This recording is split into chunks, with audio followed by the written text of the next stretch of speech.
the Mass Effect. All the fun of Legendary Edition. I gotta say, it's really fun so far.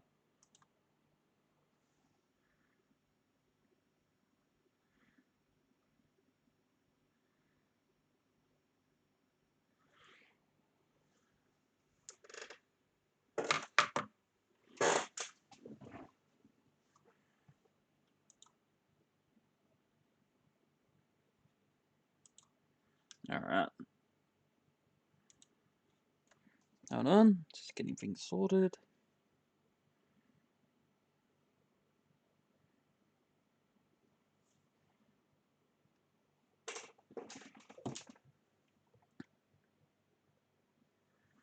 Alright. Let's jump back right into it.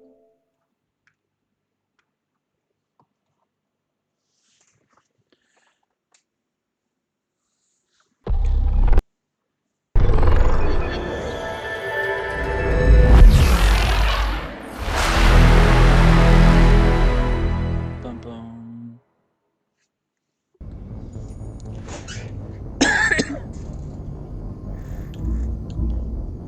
It's a resume button. What does that do?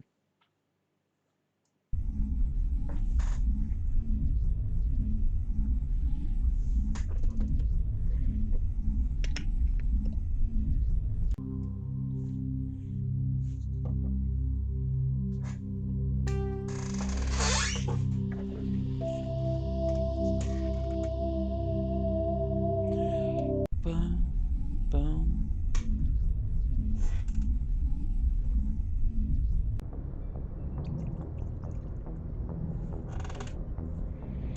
Oh, cool. It takes you straight back in the game. I'm getting a drink.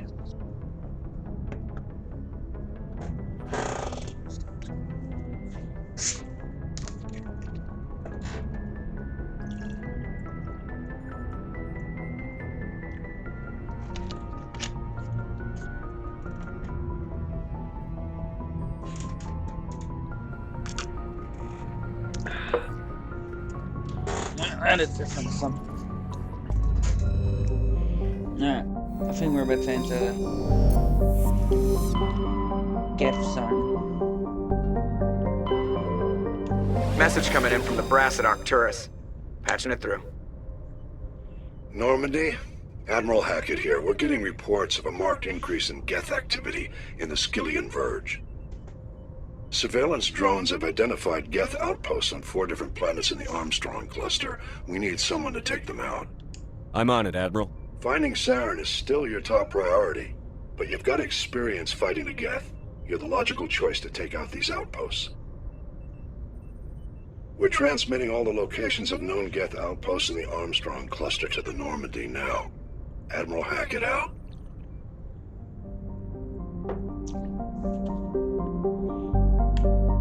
Let's start at the start on the top right.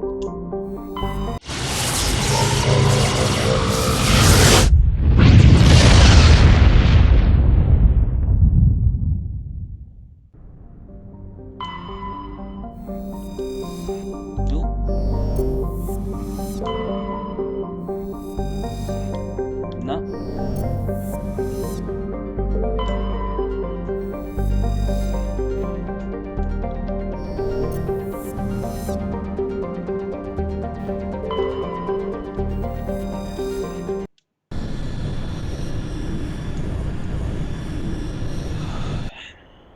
Still need Rex and Ashley because we're working on those achievements.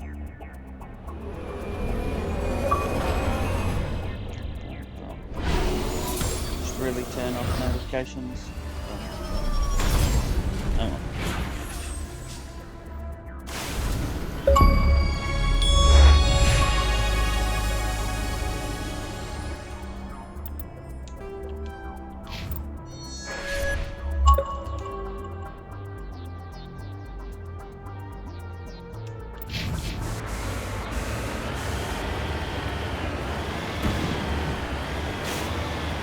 Let's go.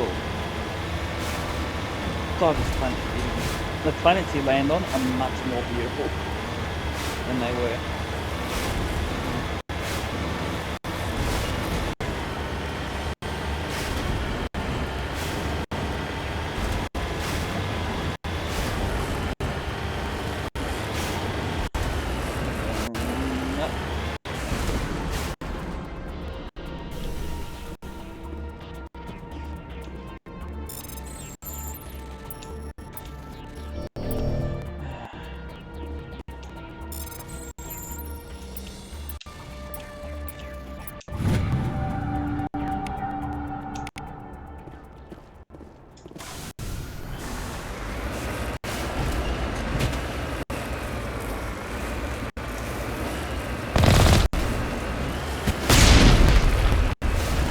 Nope. Shot myself.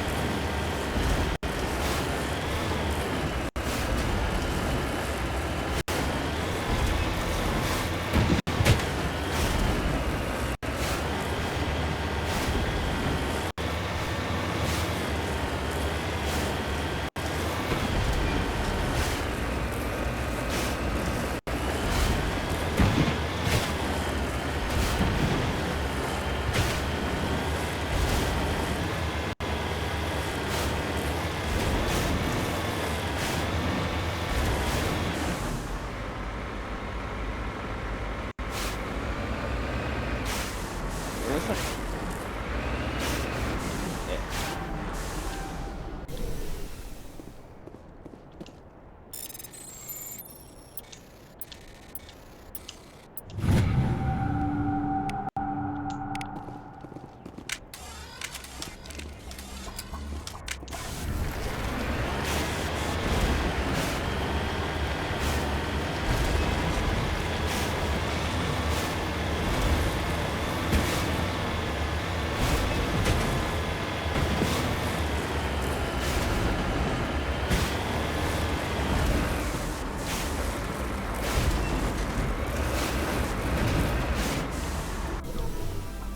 Oh, it's an odd skull. Discovery. A massive skull is scored by deflected mass accelerator shots. The xenobiology files anyone. Hard-suit computer can't identify the species. Must have been brought here from an unknown world.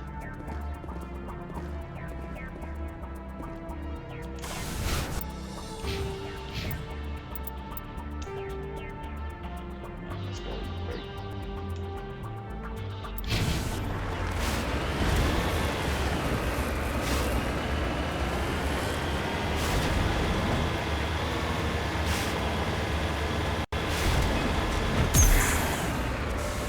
Nope.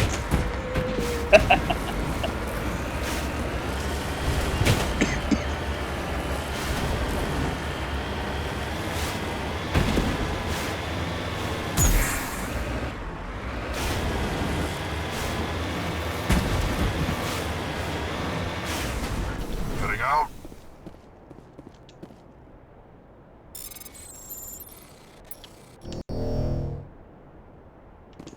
You know what I like? Multiple tries.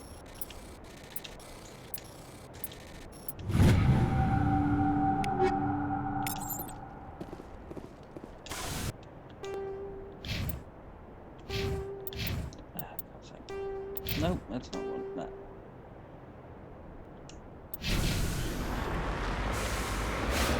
Onwards to death.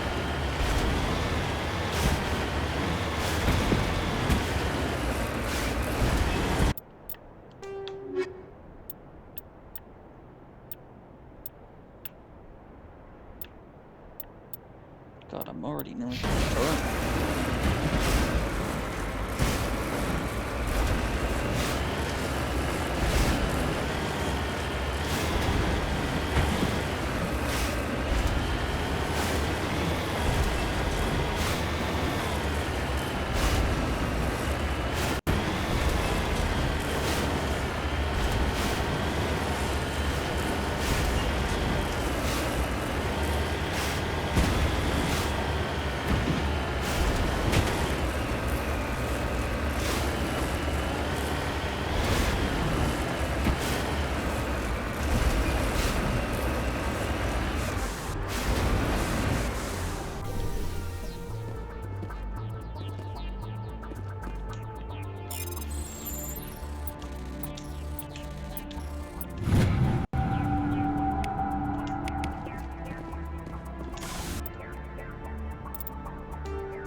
more medals.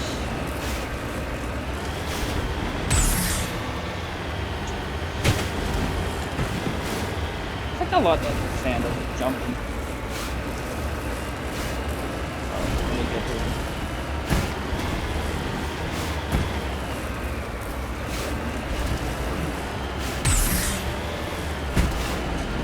It's not bad.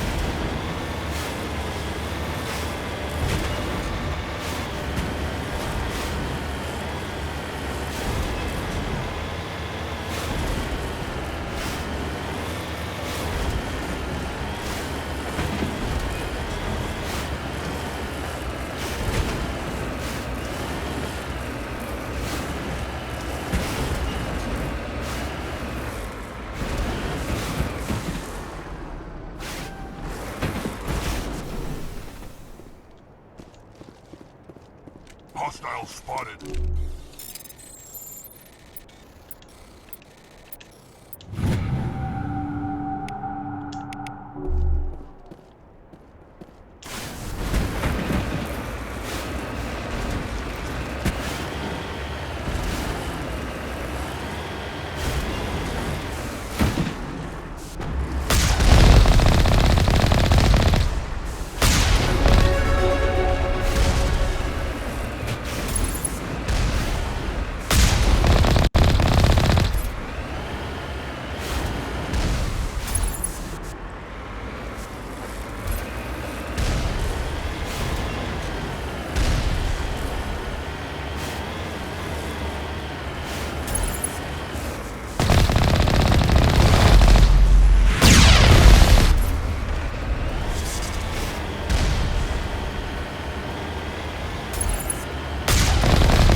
Take that, Geth.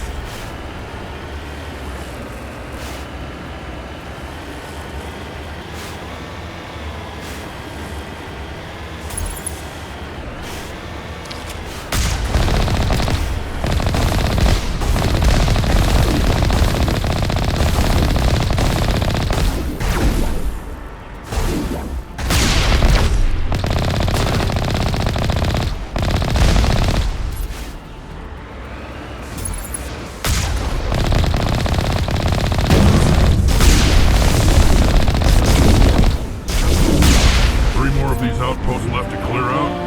This should be fun. Yeah.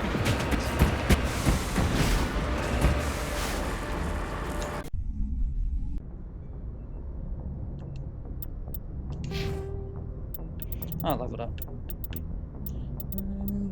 Yes, back to training.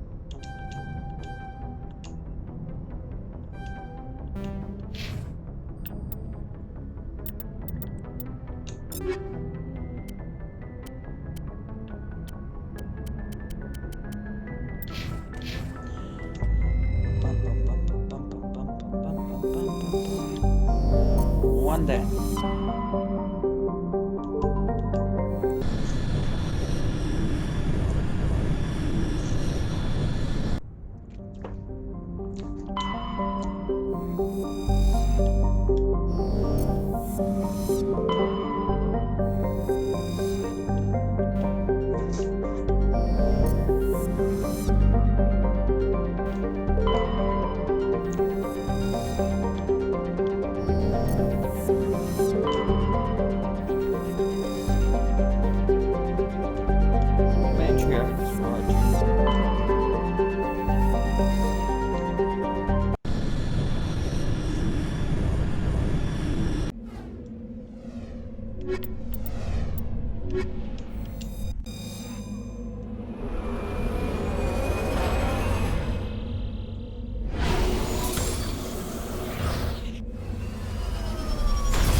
What are we gonna upgrade on you, Ashley?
Come on, get around.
Get up there.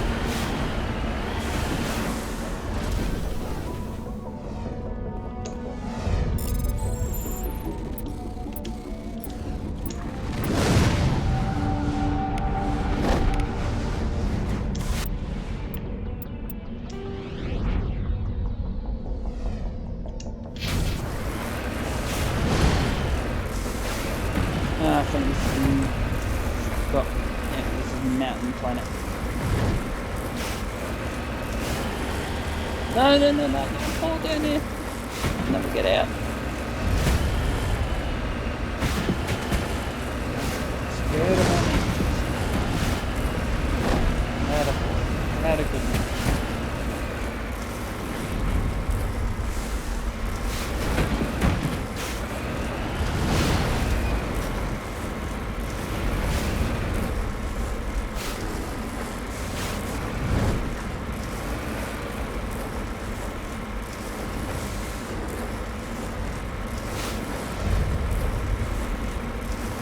Come on, Michael. Come on. Come on, Michael. Get up there.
Where am I?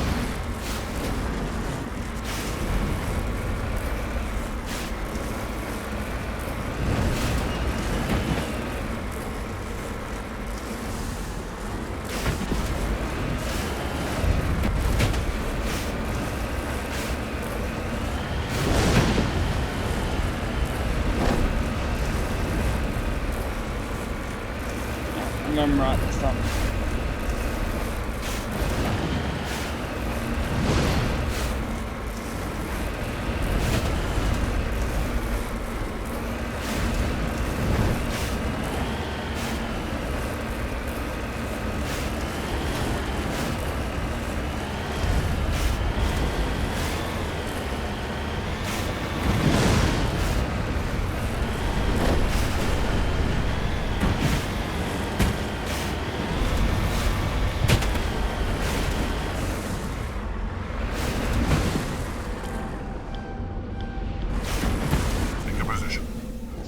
worth it?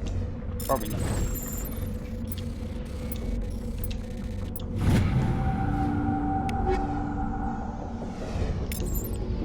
Punch on.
Alright.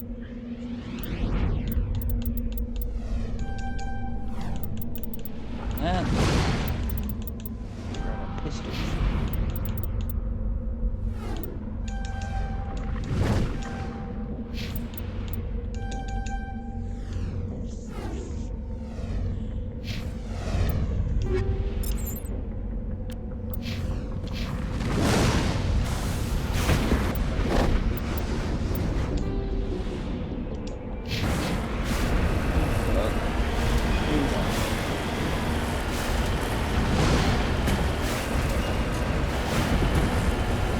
I should read more often.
Heavy metal.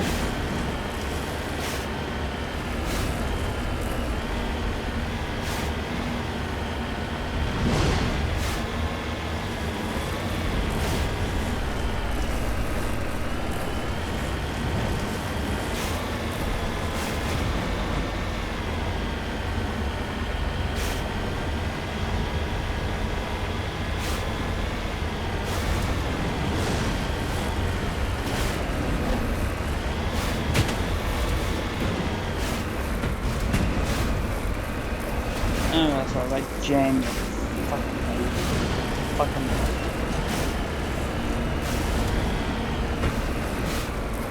glad to see that's it.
On to the next one.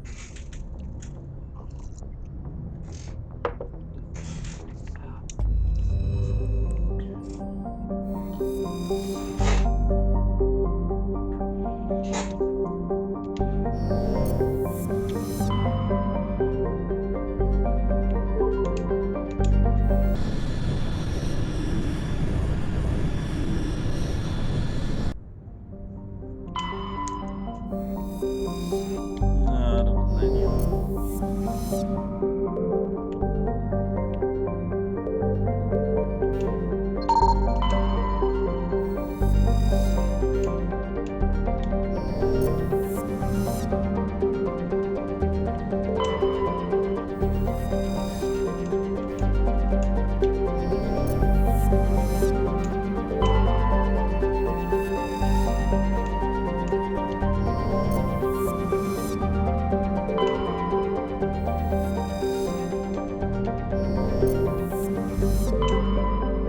God, everything just runs so smoothly.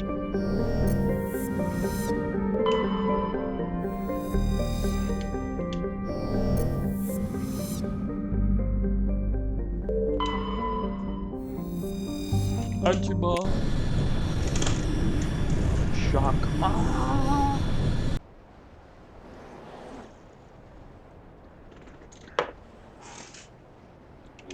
There's a reference no one will get.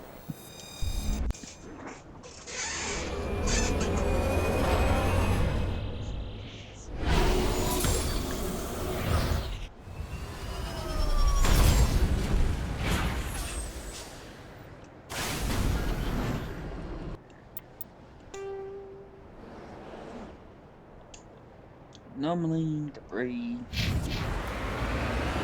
Oh, this is where the fresher more better side.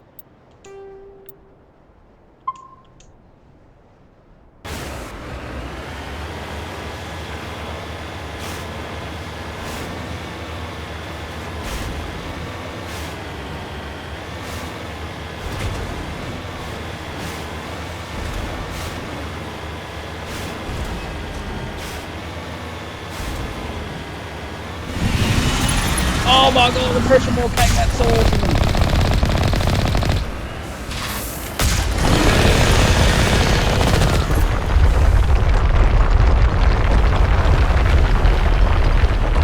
Are you going out of there? What are you? Wait, what happened? I died!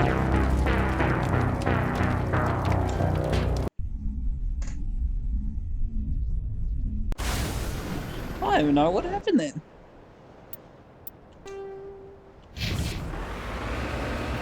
That was a sensory tentacle? What the fuck was that?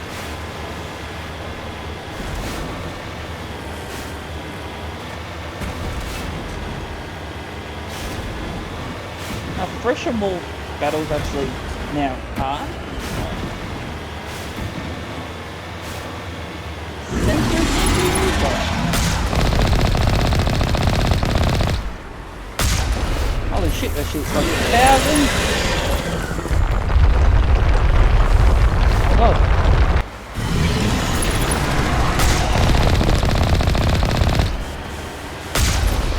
Oh, God.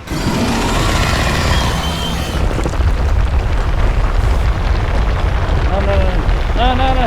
Get away from me. Get away. Get away. Ah. Ah.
much really.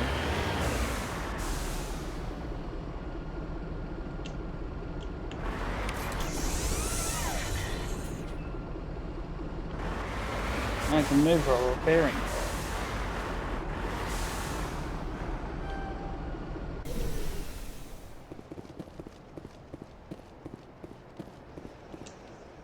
Discovery: the vehicle and the human corpses show telltale signs of Geth weapons fire. Geth have been mangled by the Freshmore. At least they got what was coming to them.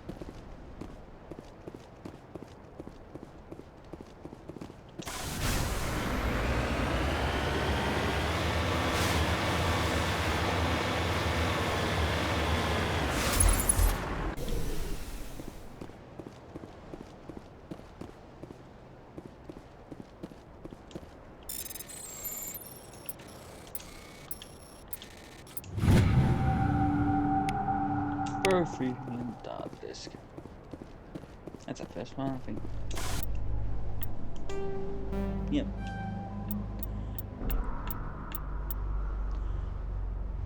Yeah.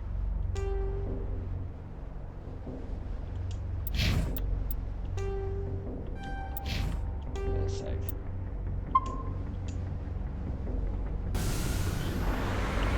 Alright.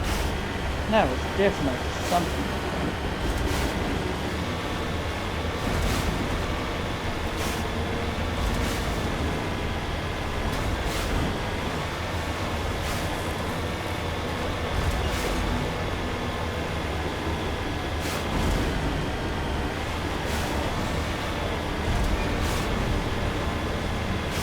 God, there's fresh water.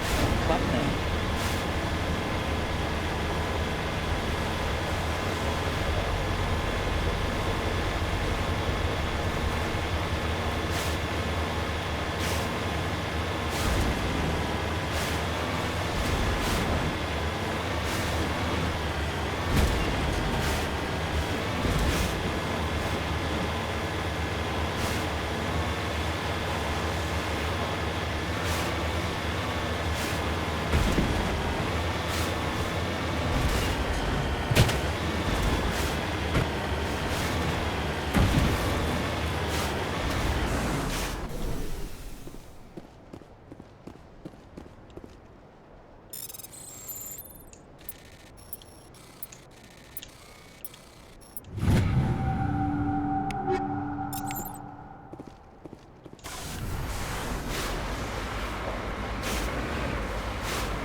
Pick up. So yeah, it's directly like that. Other than that.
Me too, Rex, me too.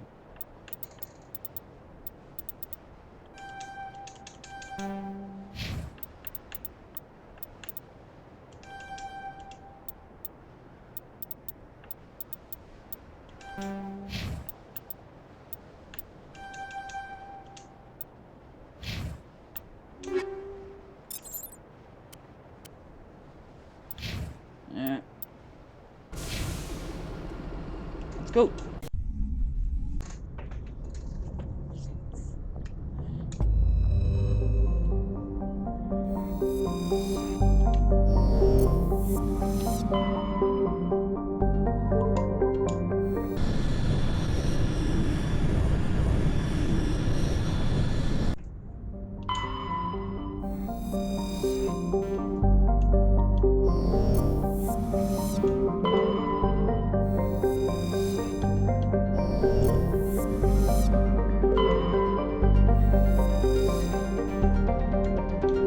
Light metal surface.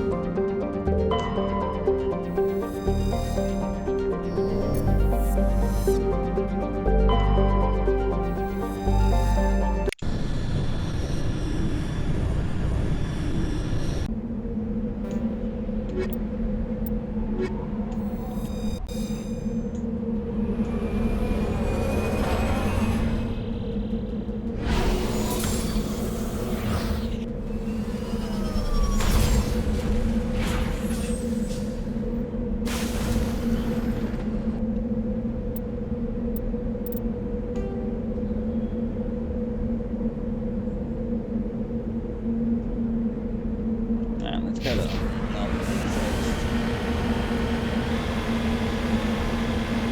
oh, this planet's cool. Beautiful and cool.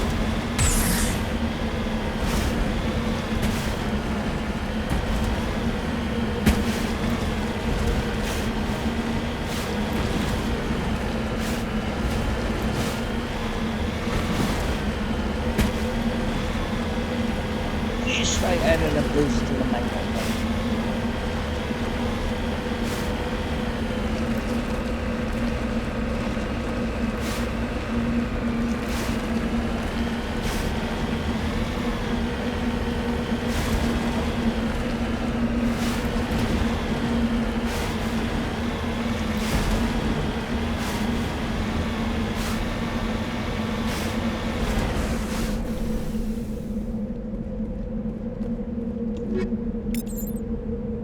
The scavengers who made this camp are gone. They seem to have abandoned it abruptly some time ago.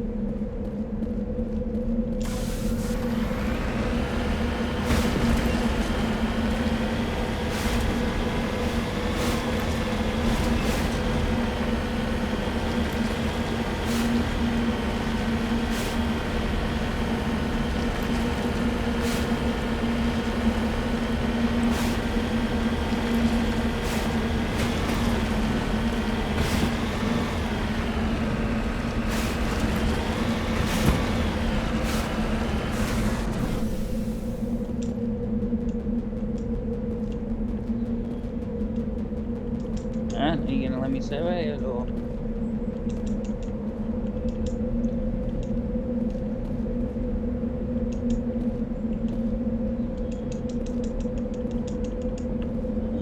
Why isn't it working? Why isn't anything working?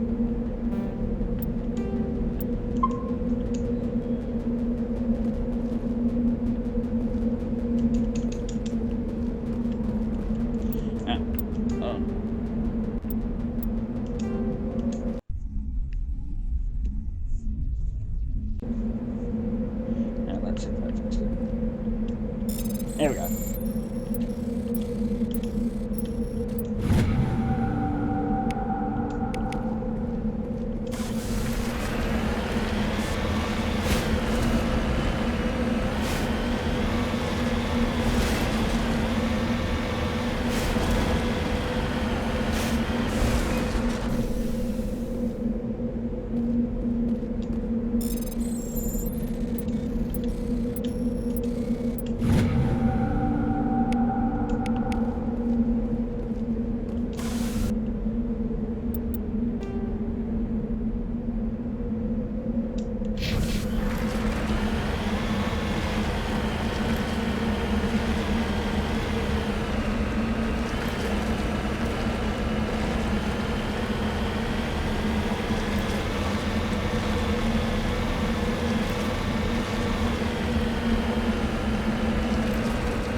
why you need to do something.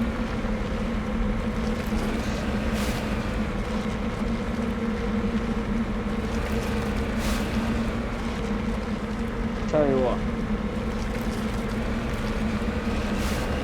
Definitely don't go for Mass Effect controller stuff. That's the falling.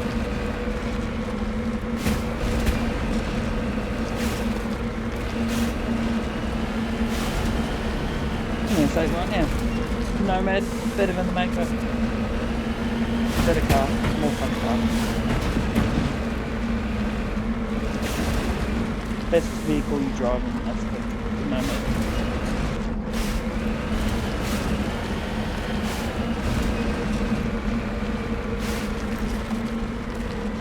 There's my clickbait title for YouTube video.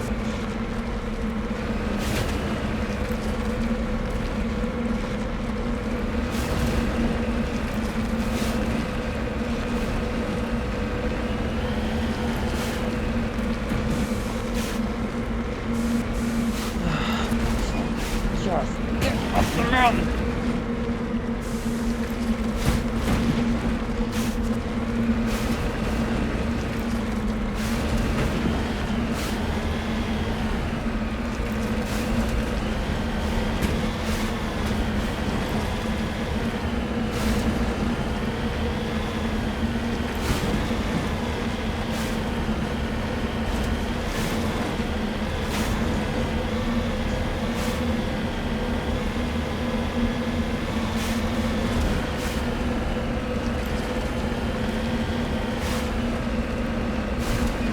But any Photoshop skills,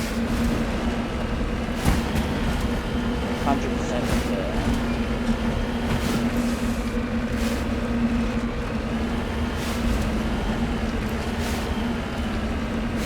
weird. Picture on a video.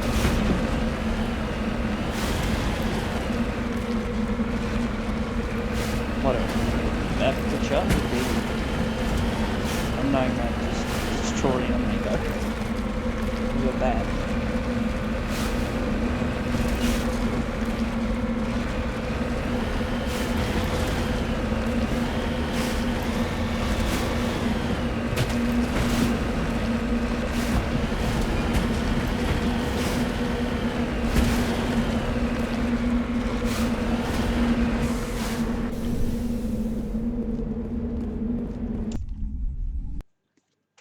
Oh, look at that transition.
Area secured.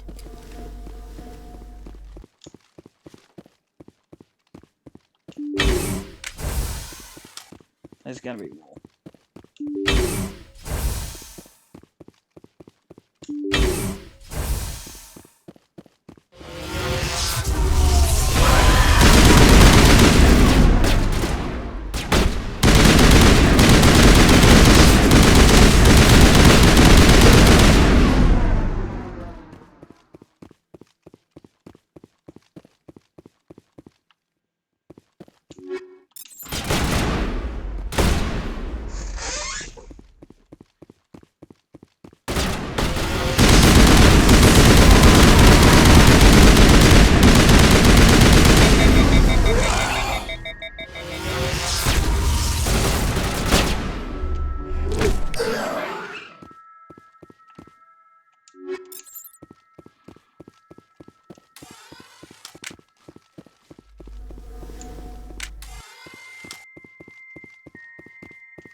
Yeah, we cleaned out this place. Let's go.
That's it. Bag 'em and tag 'em. Alright.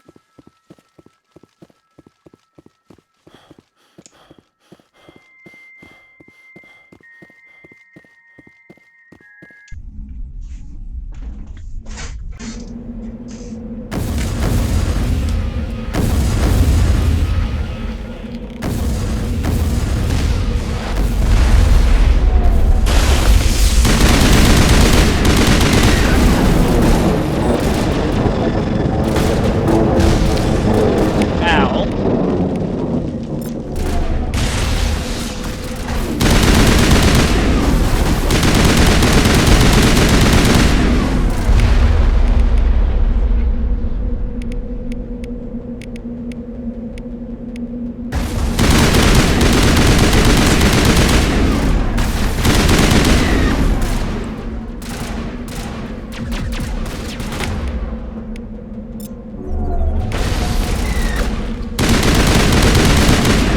I'm surprised. I figured one of these outposts would be the main base of operations for this incursion.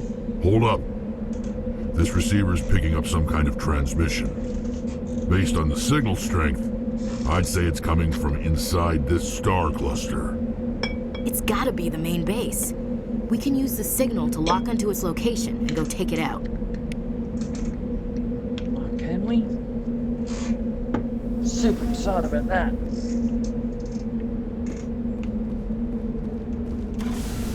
Redeploying.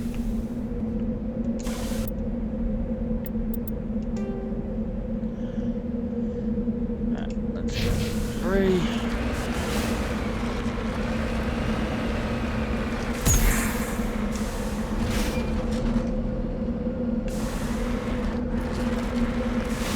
I got the Mako stuck. And then the Mako disappeared. Then it.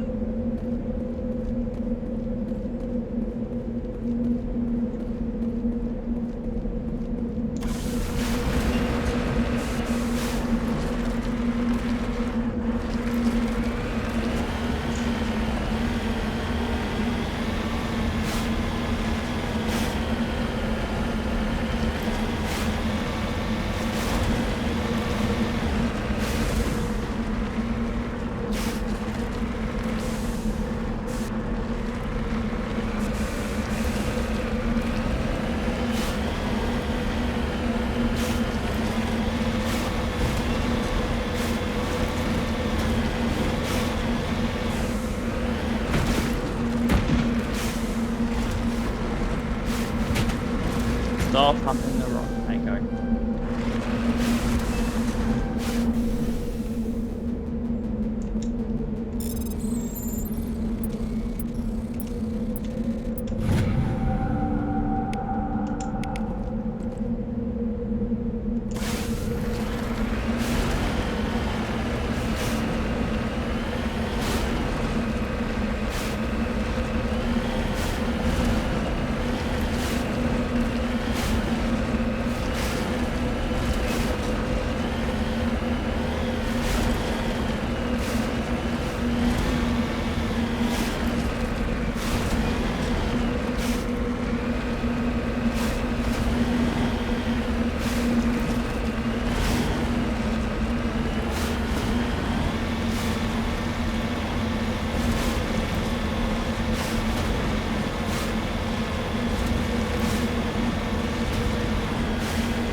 No, there's another one.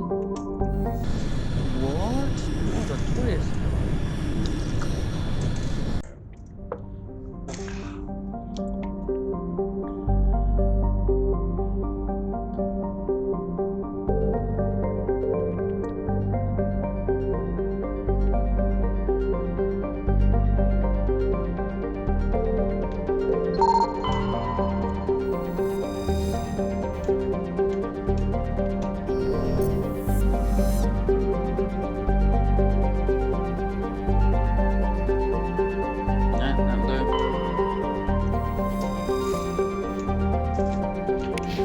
Oh no, I didn't mean to hit exit.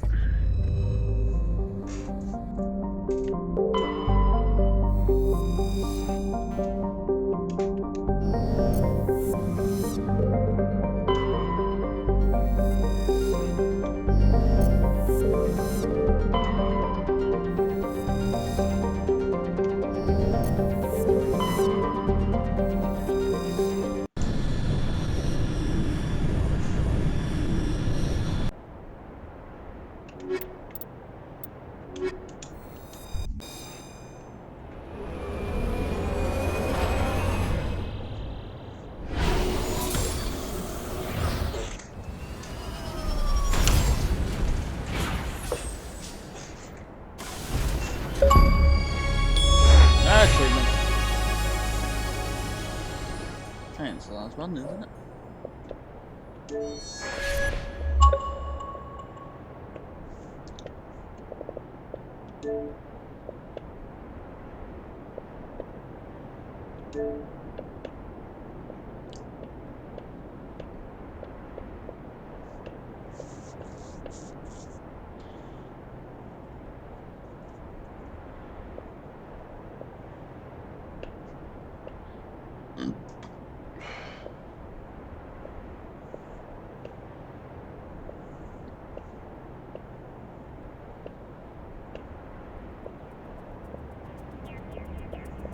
Sabotage, overload, damping, AI.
Level up.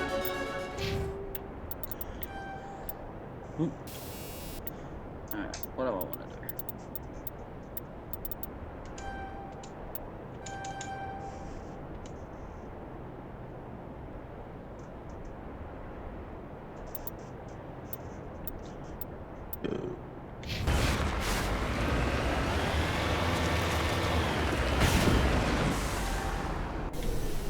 You know what I just realised? I chosen... Yeah, I won't be able to equip heavy armour. That's annoying.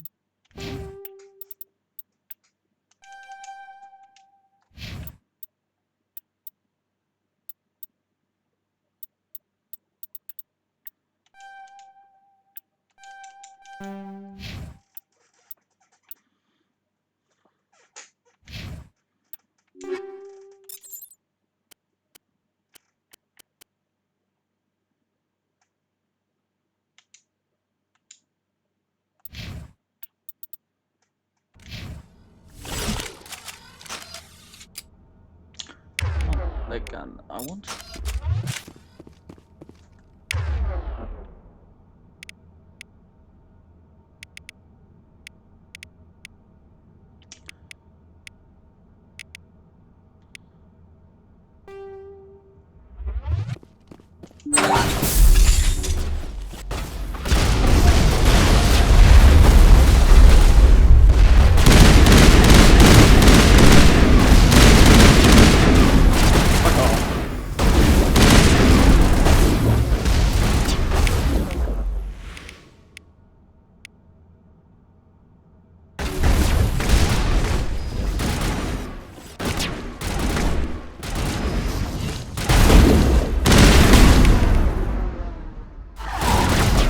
Good work.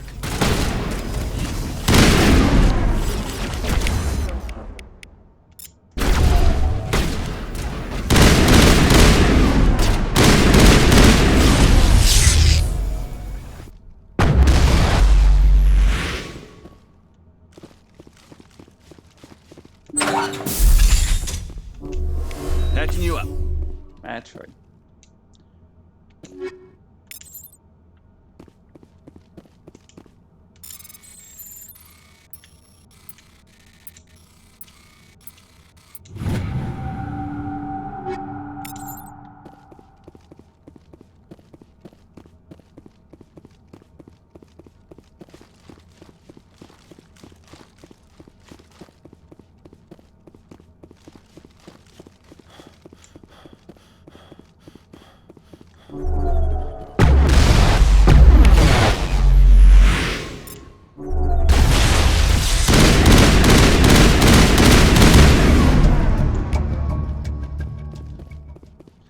And that's the Geth problem.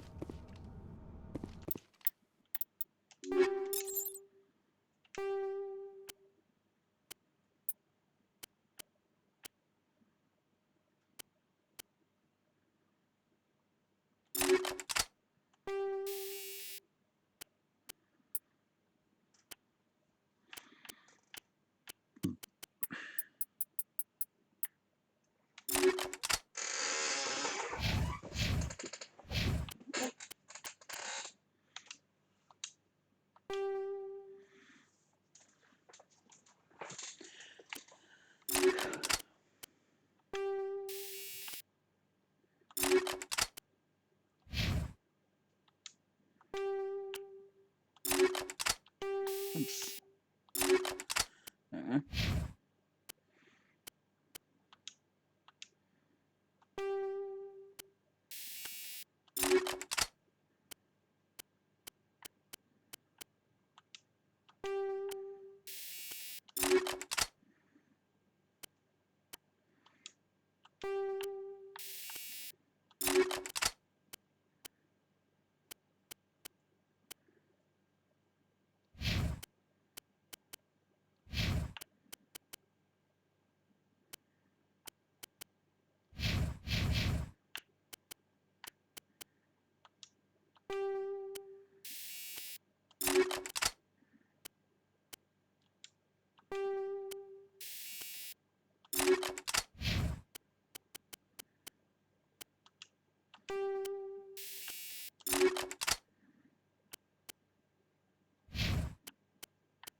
Yeah, this planet done.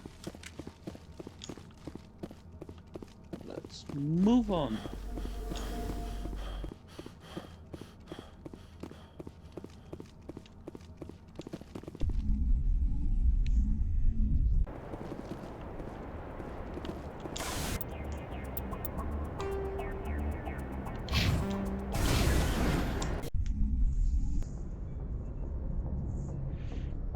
Message from Admiral Hackett, Commander. Patching it through. We just received your report. Looks like this Geth incursion was bigger than we thought. They were probably preparing for a major offensive in the system. We're increasing patrols in the Armstrong cluster to make sure they can't establish another foothold in the region. Nice job, Shepard. You saved a lot of human lives on this mission. Hack it out.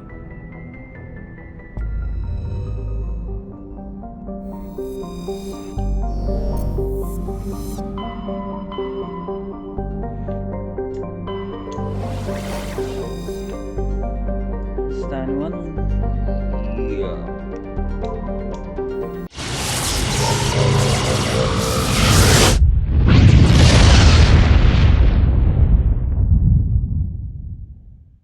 Message coming in. Patching it through. I've received some information I thought you'd want to see, Commander. Someone is killing former Alliance scientists. There have been 4 deaths in the past month. I'm happy to look into it, Admiral. What can you tell me? We found a connection between the scientists and you.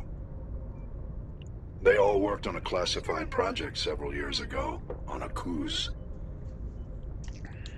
This can't have anything to do with what happened to me on Akuz. Those Thresher Maws killed dozens of soldiers. If this was more than just an accident, we need to See know. why, they're Commander, assholes. Shepard, what you do with this is up to you. I just thought you'd want to know. There was one other scientist on the project, Dr. Wayne. I'm transmitting his last known coordinates. Good luck. 5th Fleet out.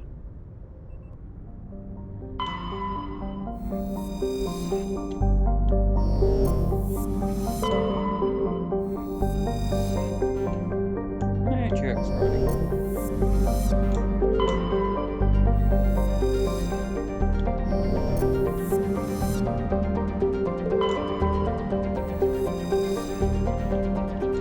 Gas deposits.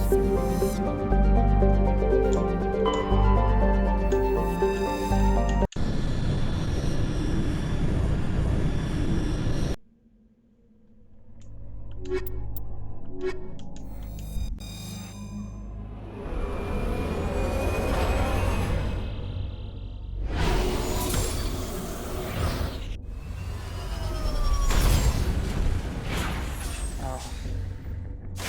God, that's easy.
You live this time, Bugs.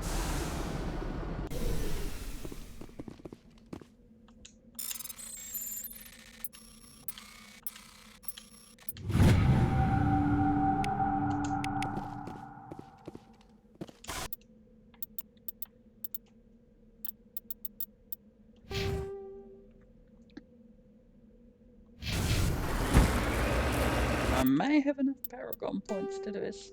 We'll see.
driving, driving up the mountain. Driving, driving up the mountain. And my heel on this ground.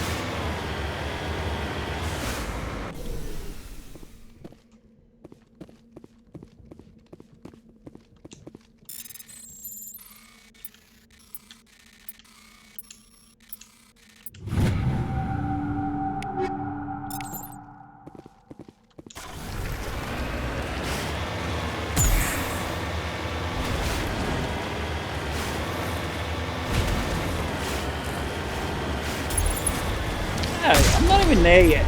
Shooting me. So I have to get some material first.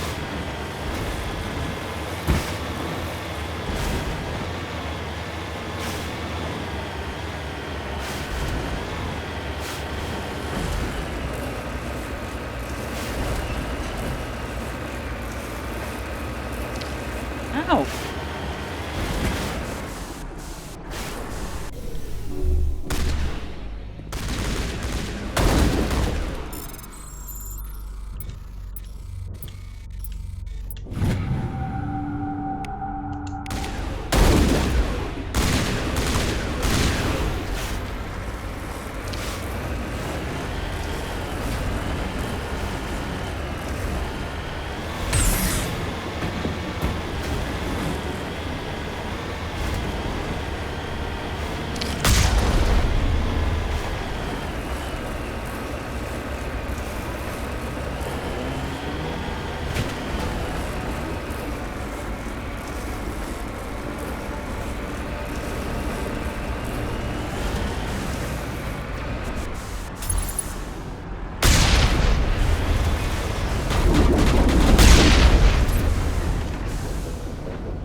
Suck a dick, dumb shit.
Shepard? Stay back! I've got no grief with you. All I want is this bastard. Please! He's a madman! Mr. Toombs, you're insane! You need help! Shut up! You don't get to lie. You don't... Shepard? My God. Shepard, is that you? Corporal Toombs? But I saw you die on a coos. How did you get here? They took me, Shepard. The scientists. You can't prove any of this! This man is delusional! See, they were running tests on the Thresher Maws. They let those things hit us just to watch and study. I woke up in a holding cell. The scientists were delighted I'd survived. Now they had someone to run tests on. Toombs, I didn't see anybody. If I'd seen you, I'd have come back for you, I swear. You can't believe Toombs. He doesn't have any proof. I demand a fair trial. He was there! You bastard! He knows the truth! They're part of some organization, Cerberus, that runs secret tests like this. They treated me like a lab animal. This man deserves to die, Shepard. For you, for me, for everyone else in the unit. Are you with me?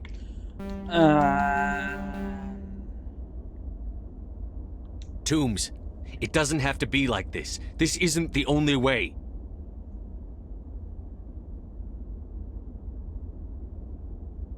It is for me.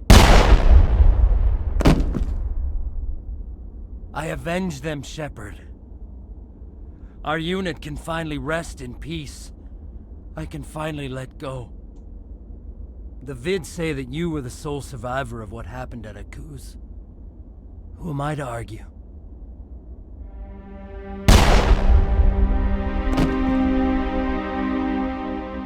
Tombs' corpse slumps to the floor, his face pinched with rage. Just a few minutes ago, it appears feasible. He resolved the situation in his own way. You salute the corporal's body, he deserves that at least, and turn to leave.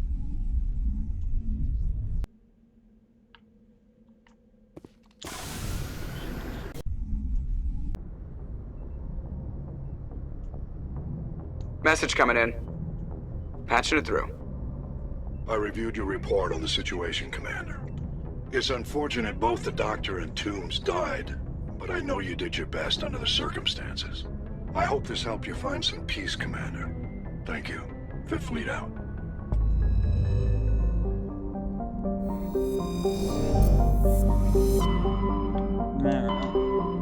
Last one.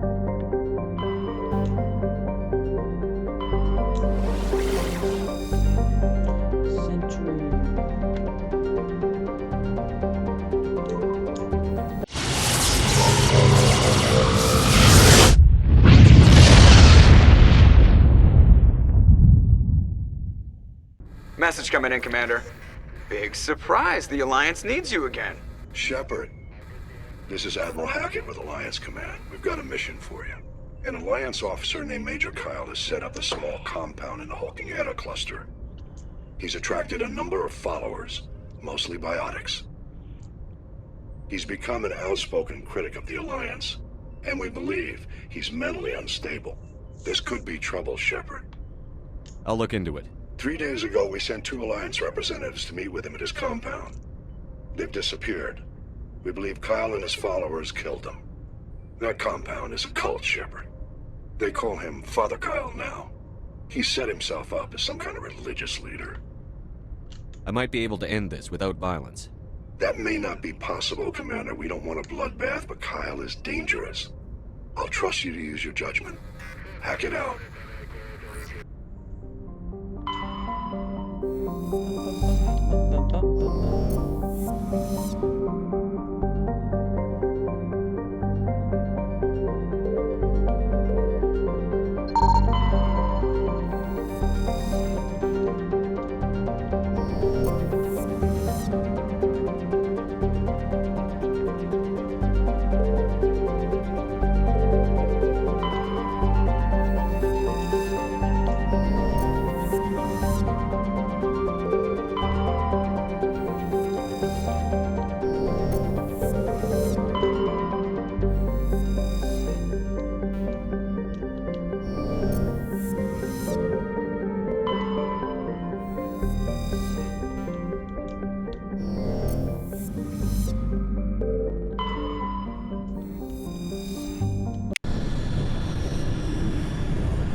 What's this X on the right?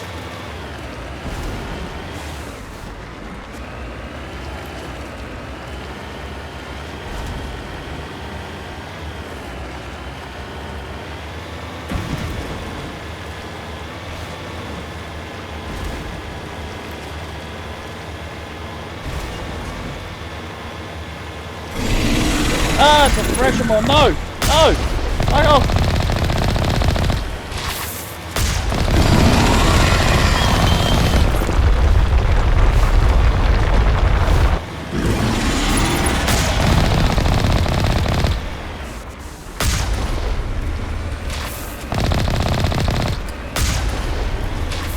I don't know how long the door goes.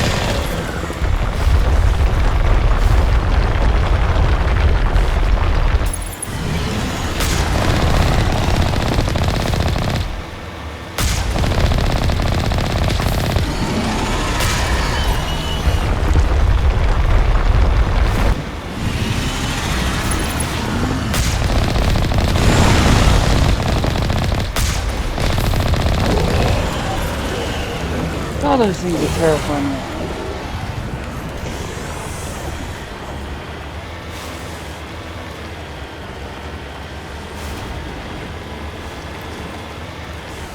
Is that it? Yeah.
Terrifying monsters. They are.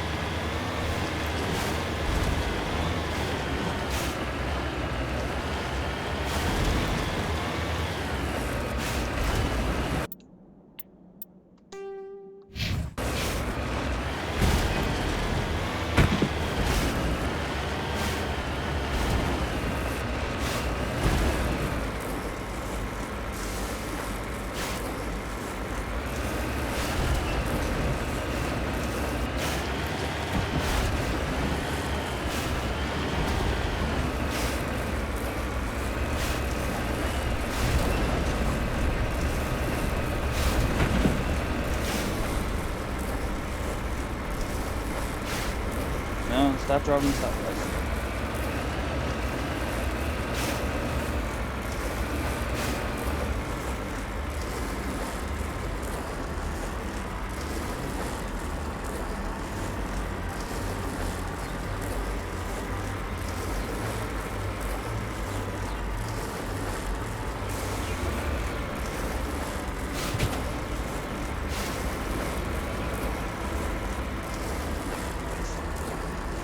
Fucking hell.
Discovery. The front of a rover has crumbled in from impact. A glance inside tells you that the occupants, probably a team of illegal wildcat miners, are dead. Debris is still sliding down the furrows left by its tires, silent in the near vacuum of atmosphere.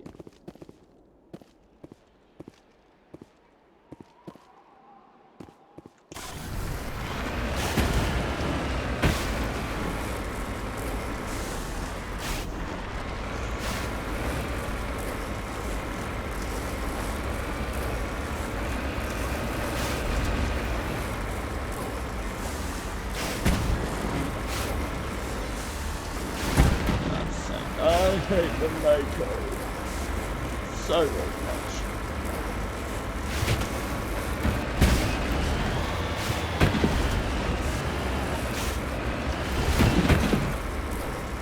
I just wanted to check the question.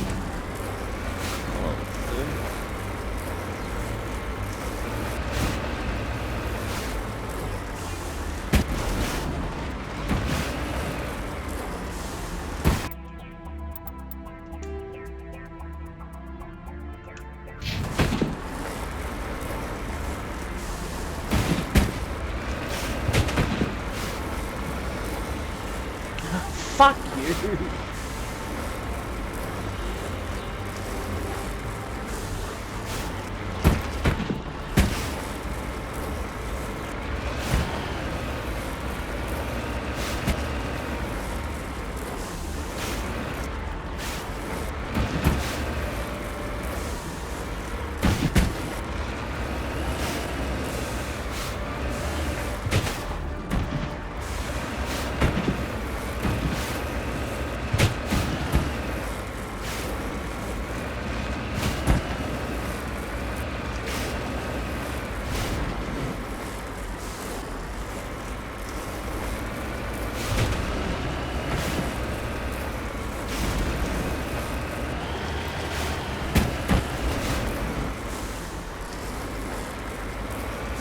I'm never going to find a way on top of this mountain, am I?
Fuck off.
gotta leave this planet and re-enter. I'm stuck.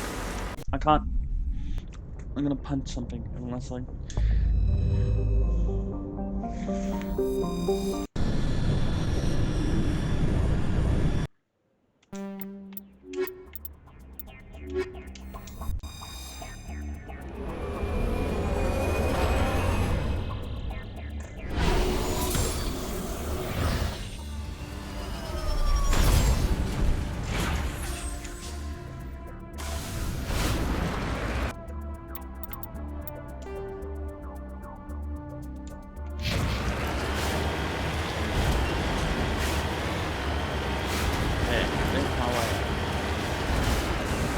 There's my way.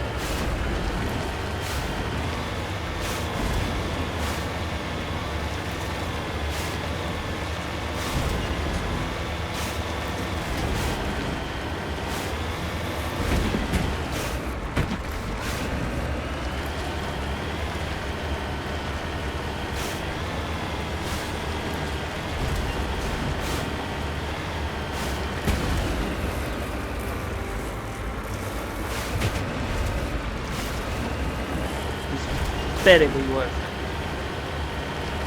Discovery, cluster of 3,000 utility shacks. Distinctly ramshackle from a set of railway tracks lead away over the mountain ridge to the southwest.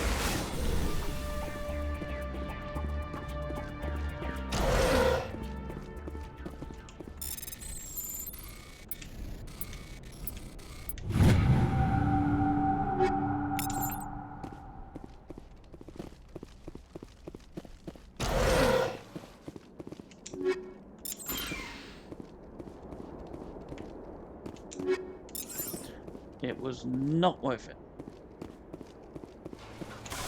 Not in the slightest.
be back once I get this material.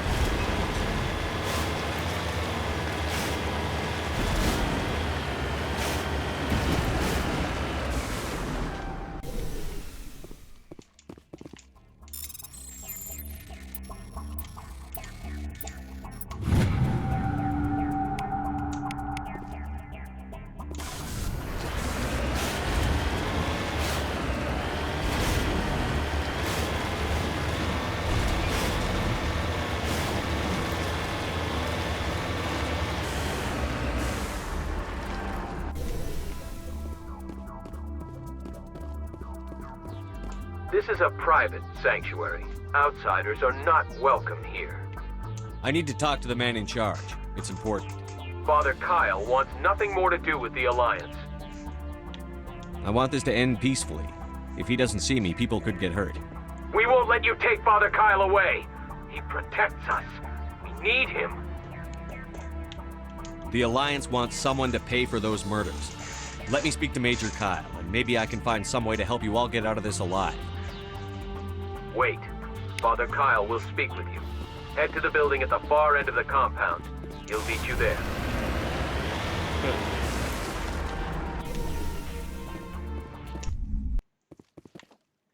God, that's so quick.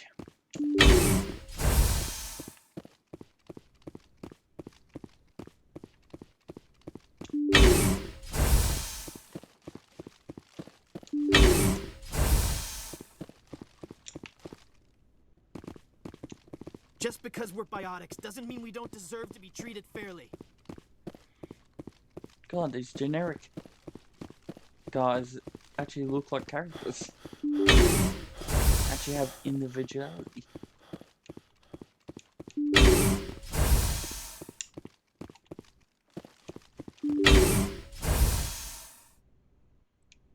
I am Major Kyle. I know why you've come. We have no quarrel with you. Why can't you just leave us alone? You killed 2 Alliance officers. You had to know how this would end. They wanted to take me away from here. They wanted me to abandon this place, turn my back on my family. They spoke blasphemy. I did what I could to make their end quick and painless. I had no other choice. It was necessary to protect my children. Only I can keep them safe. You can still get out of this alive, Major. Surrender and nobody will get hurt. I respect that you have come under a banner of peace, but I cannot do as you ask. If you take away their father, my children will be helpless. You ordered your followers to kill those Alliance investigators. You must face the consequences of your actions. Do you really want your children to suffer for your sins too?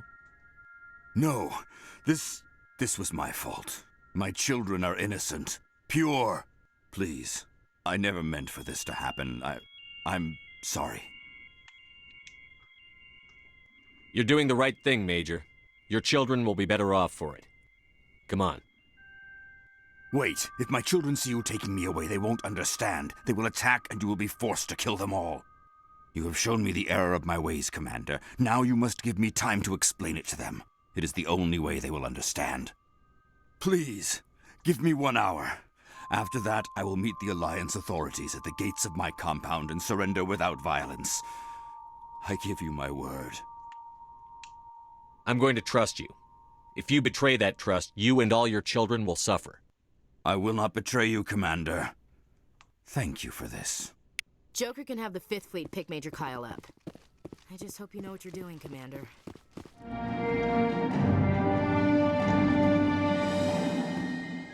I know what I'm doing, Ash.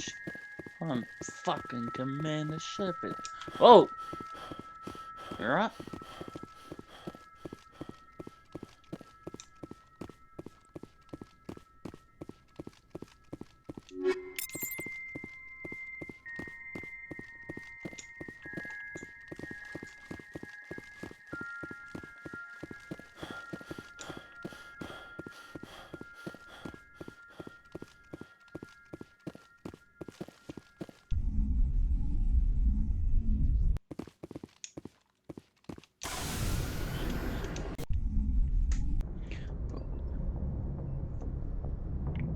Message coming in.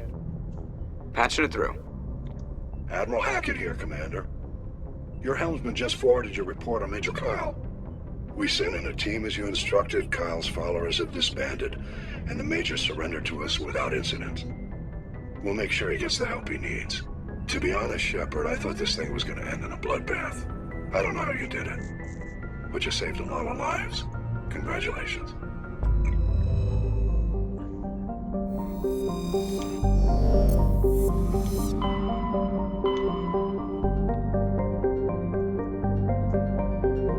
Let's go see Liara.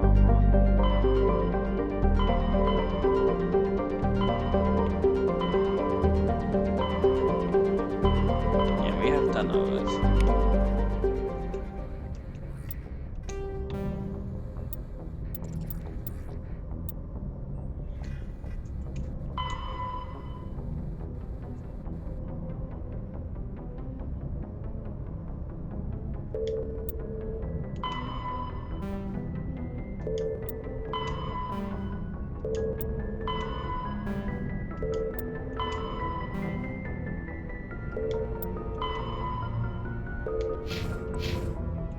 Yeah, we have.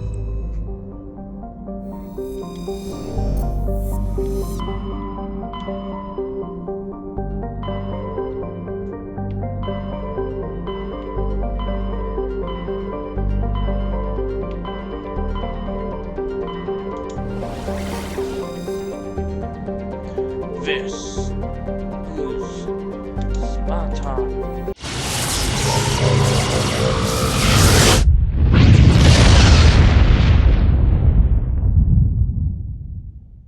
Commander, urgent message from Alliance Command coming in.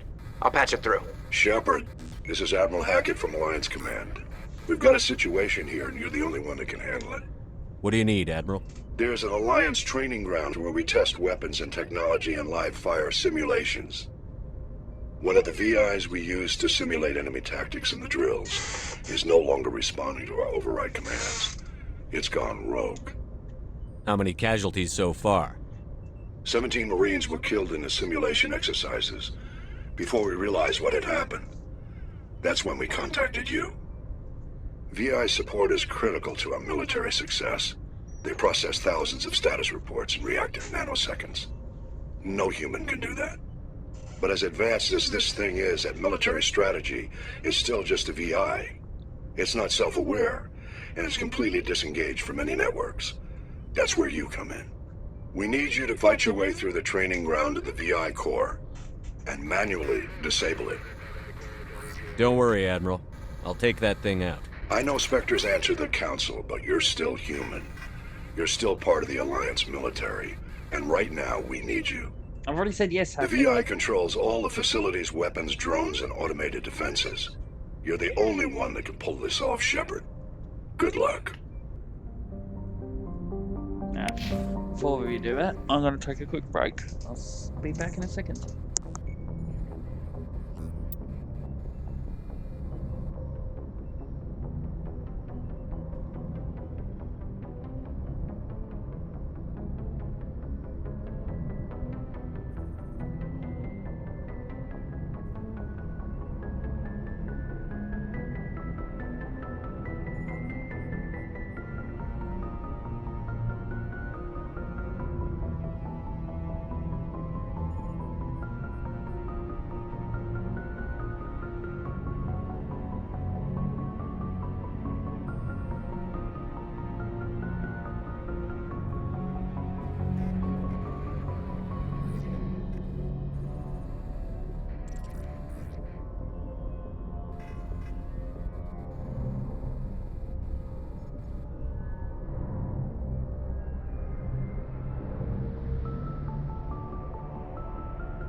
Yeah, I'm back.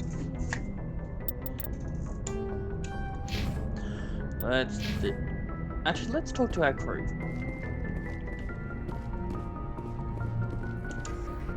Haven't done that yet. If anyone has to take over for Captain Anderson, I'm glad it's you. I'm not sure about having non-humans on our ship, though. We're all on the same team here, Presley. With all due respect, sir, that's what they said about Nihilus. Look how that turned out. Speak freely, Presley. I want to know if you have a problem with non-humans. What, he was murdered? It's not that, Commander. He was a good guy. Humanity has always handled its own problems. Saren attacked one of our colonies. We should be the ones to stop him. We don't need their help. Some people think asking for help is a sign of weakness. That's just being stupid and stubborn. No matter how strong you are, allies can make you stronger. I guess so. Maybe I'm just stuck in the old ways of thinking. But don't worry, Commander, this won't be a problem. How did you end up assigned to the Normandy? I signed up with the Alliance as a navigator right out of school, following in my grandfather's footsteps, I guess. My first posting was on the Agincourt. We were at Elysium during the Skillian Blitz. A massive fleet of alien raiders hit the colony, trying to wipe it out. They had the numbers, but their ships were no match for an Alliance frigate. It was a slaughter. We couldn't even keep track of how many ships they lost. How did you end up on the Normandy? I got my officer's commission after Elysium. Must have made an impression on the right people.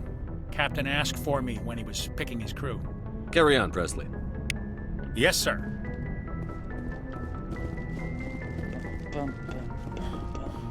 I'm coming, Joker, to talk to you. Commander, something you need? How's the Normandy performing? Is she everything they said she'd be? She's the best ship in the fleet, if you've got a pilot who knows how to handle her. Balance isn't what you'd expect. Takes a while to get used to that oversized drive core we got stuffed in the back, and her power can sneak up on you if you're not careful. The Normandy's probably too much ship for your average Alliance pilot, Commander. Lucky for you, I'm anything but average. I like to know my crew. Mind if I ask you a few questions? I can see where this is going. You did a background check on me, didn't you? Well, I'll tell you the same thing I told the captain. You want me as your pilot. I'm not good. I'm not even great. I am the best damn helmsman in the Alliance fleet. Top of my class in flight school, I earned that. All those commendations in my file, I earned every single one. Those weren't given to me as charity for my disease. I'm sorry, Joker. I didn't even know you were sick. You mean you didn't know? Oh, crap. Okay, I've got Vrolik syndrome, brittle bone disease. The bones in my legs never develop properly. They're basically hollow, too much force and they'll shatter. Even with crutches and my leg braces, it's hard to get around. One wrong step and crack! It's very dramatic. But I've learned to manage my condition, Commander. Put the Normandy in my hands and I'll make her dance for you. Just don't ask me to get up and dance unless, you like the sound of snapping shin bone. Why does everyone call you Joker? It's a lot shorter than saying Alliance Flight Lieutenant Jeff Moreau. Plus, I love to make little children laugh. I was just thinking how much you remind me of Santa Claus. Look, I didn't pick the name. One of the instructors in flight school used to bug me about never smiling. She started calling me Joker, and it stuck. Why didn't you ever smile? Hey, I worked my ass off in flight school, Commander. The world's not gonna hand you anything if you go around grinning like an idiot. By the end of the year, I was the best pilot in the academy, even better than the instructors, and everybody knew it. They'd all got their asses kicked by the sickly kid with the creaky little legs. One guess who was smiling at graduation? I have to go. All right, see ya. Yeah.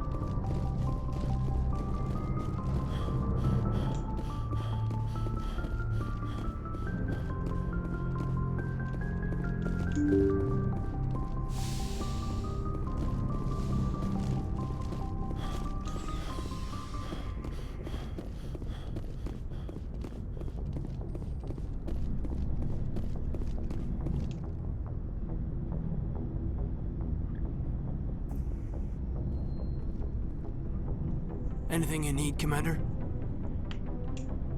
Just trying to get a sense of where the crew's at. Thoughts? I've wasted enough of your time for now, Commander. We'll have time for personal debriefings later. We'll talk another time, Lieutenant. Commander? Caden, I haven't even talked to you once, alright? Shut the fuck up. I'm glad I'm gonna kill you.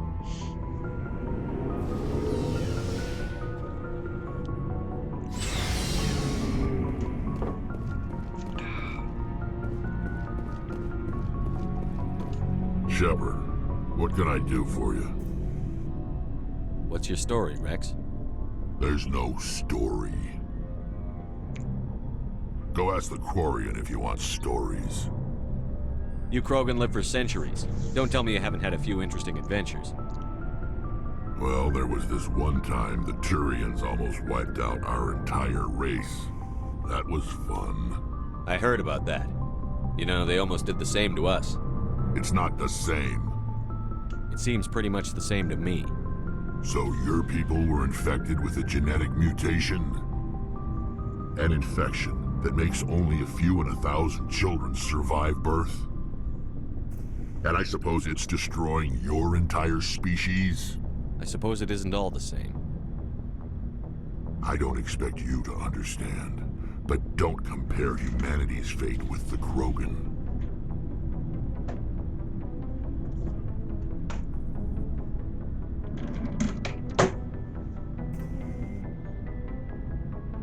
Sorry, Rex. I wasn't trying to get you upset. Your ignorance doesn't upset me, Shepard. As for the Krogan, I gave up on them long ago. The genophage infected us, but it's not what's killing us. Are your people really dying? We're sure not getting any stronger. We're too spread out. None of us are interested in staying in our own system. Lots of species have left their homes and prospered. But they go to colonize new worlds. We're not settlers. We're warriors. We want to fight. So we leave. Hire ourselves out. And most of us never go back. What can you tell me about the genophage? Ask the Solarians if you want details. They made it. All I know, it makes breeding nearly impossible. Thousands die in stillbirth, and most never get that far. Every Krogan is infected, every one. And no one's rushing to find a cure. Why don't the Krogan try to find a cure? When was the last time you saw a Krogan scientist? You ask a Krogan, would he rather find a cure for the genophage or fight for credits? He'll choose fighting every time. It's just who we are, Shepard. I can't change that. Nobody can. So long, Rex. Shepard.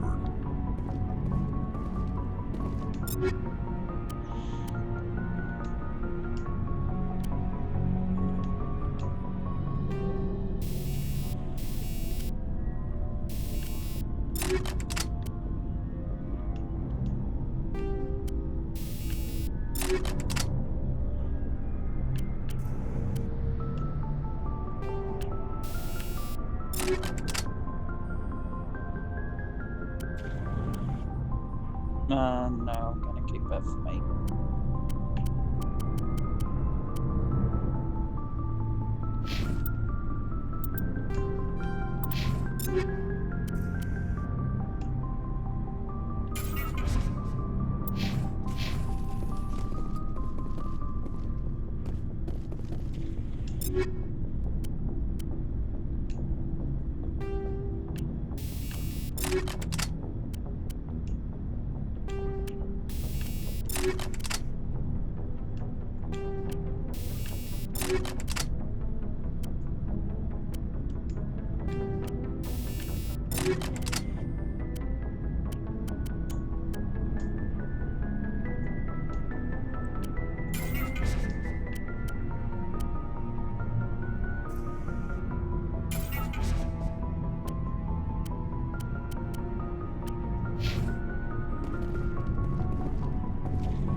Commander, you have a minute to talk. I keep an open door policy. If you have any concerns, lay them on me. All right. I know things are different aboard the Normandy, but I'm concerned about the aliens, Vicarian and Rex. With all due respect, Commander, should they have full access to the ship? They may not serve the Alliance, Chief, but they're allies. At least as far as Saren goes. This is the most advanced ship in the Alliance Navy. I don't think we should give them free rein to poke around the vital systems. Engines, sensors, weapons. You don't trust the Alliance's allies? I'm not sure I'd call the Council races allies. We, humanity, have to learn to rely on ourselves. Standing up for ourselves doesn't mean standing alone. I don't think we should turn down allies. I just think we shouldn't bet everything on them staying allies. As noble as the Council members seem now, if their backs are against the wall, they'll abandon us. You've got a pessimistic view of the universe, Williams.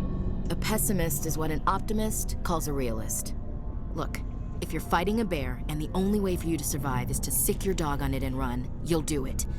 As much as you love your dog, it isn't human. It's not racism, not really. Members of their species will always be more important to them than humans are. These seem like deeply held beliefs, Williams. What made you think this way? My family's defended the Alliance since it was founded. My father, grandfather, great-grandmother, they all picked up a rifle and swore the oath of service. I guess we just tend to think of Earth's interests as our own.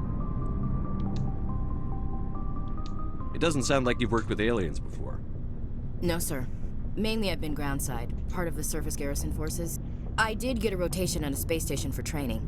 Every Marine a rifleman, every rifleman ZG certified. That's odd. Your record is spotless and your technical scores are exemplary. You should be serving with the fleet. Anyway, that's why I haven't served with many aliens, Commander. I come from a military family too. My parents were both Navy. Anybody in your family we might know? Couldn't say, Commander. We probably have a lot in common. You join up to carry on the tradition? No. The future of humanity is out here. There's so much we haven't seen yet. Yeah. I still remember my first field exercise on Titan. When we hit mud, the reality hit me. I'm the first person who ever stood here. Then my drill instructor kicked me in the ass. I went face first into the muck. He spent the next 5 minutes chewing me out for gold bricking. Don't tell me you had Gunny Ellison. He's the only one I know who uses that word to describe shirking duty. Oh, Lord. You went to the Makapog boot camp, too? Yeah. Gunny Ellison's still reaming out recruits down there. Kicking ass and using words like inveigle and pusillanimous. All right. I can see where your concerns are coming from, Williams. But this is a multilateral mission.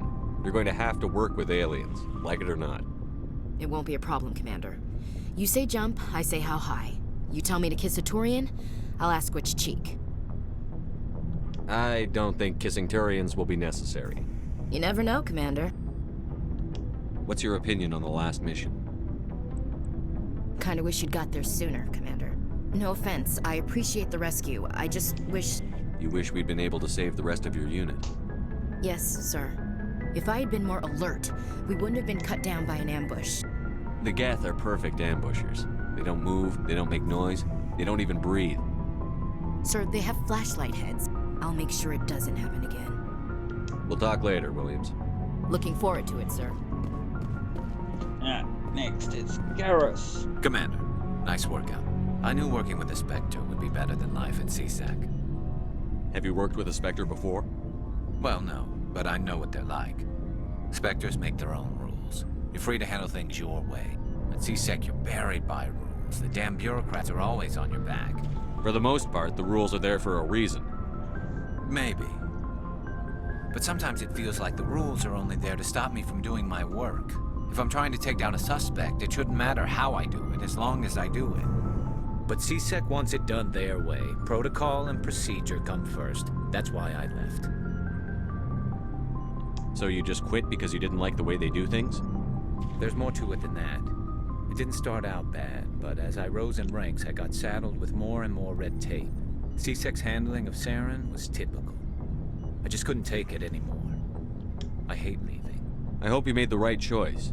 I'd hate for you to regret it later. Well, that's sort of why I teamed up with you. It's a chance for me to get off the Citadel, see how things are done outside C-Sec.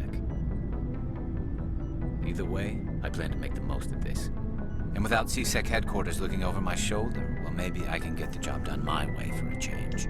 If getting the job done means endangering innocent people, then no. We get the job done right, not fast. Got it? I wasn't trying to. I understand, Commander. Yeah.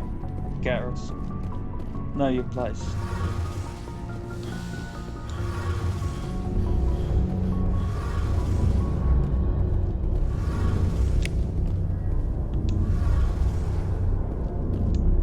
Your ship's amazing, Shepard. I've never seen a drive core like this before. I can't believe you were able to fit it into a ship this small. I'm starting to understand why you humans have been so successful. I had no idea Alliance vessels were so advanced. The Normandy's a prototype. Cutting-edge technology. A month ago, I was patching a makeshift fuel line into a converted tug ship in the flotilla. Now, I'm sitting on board one of the most advanced vessels in Citadel space. I have to thank you again for bringing me along. Traveling on a vessel like this is a dream come true for me. I had no idea you found ship technology so interesting. It comes with being a Quarian.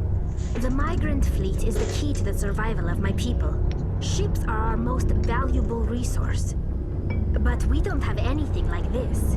We make do with cast-offs and second-hand equipment. We just try to keep them running for as long as we can. Some of the fleet's larger vessels date all the way back to our original flight from the Geth.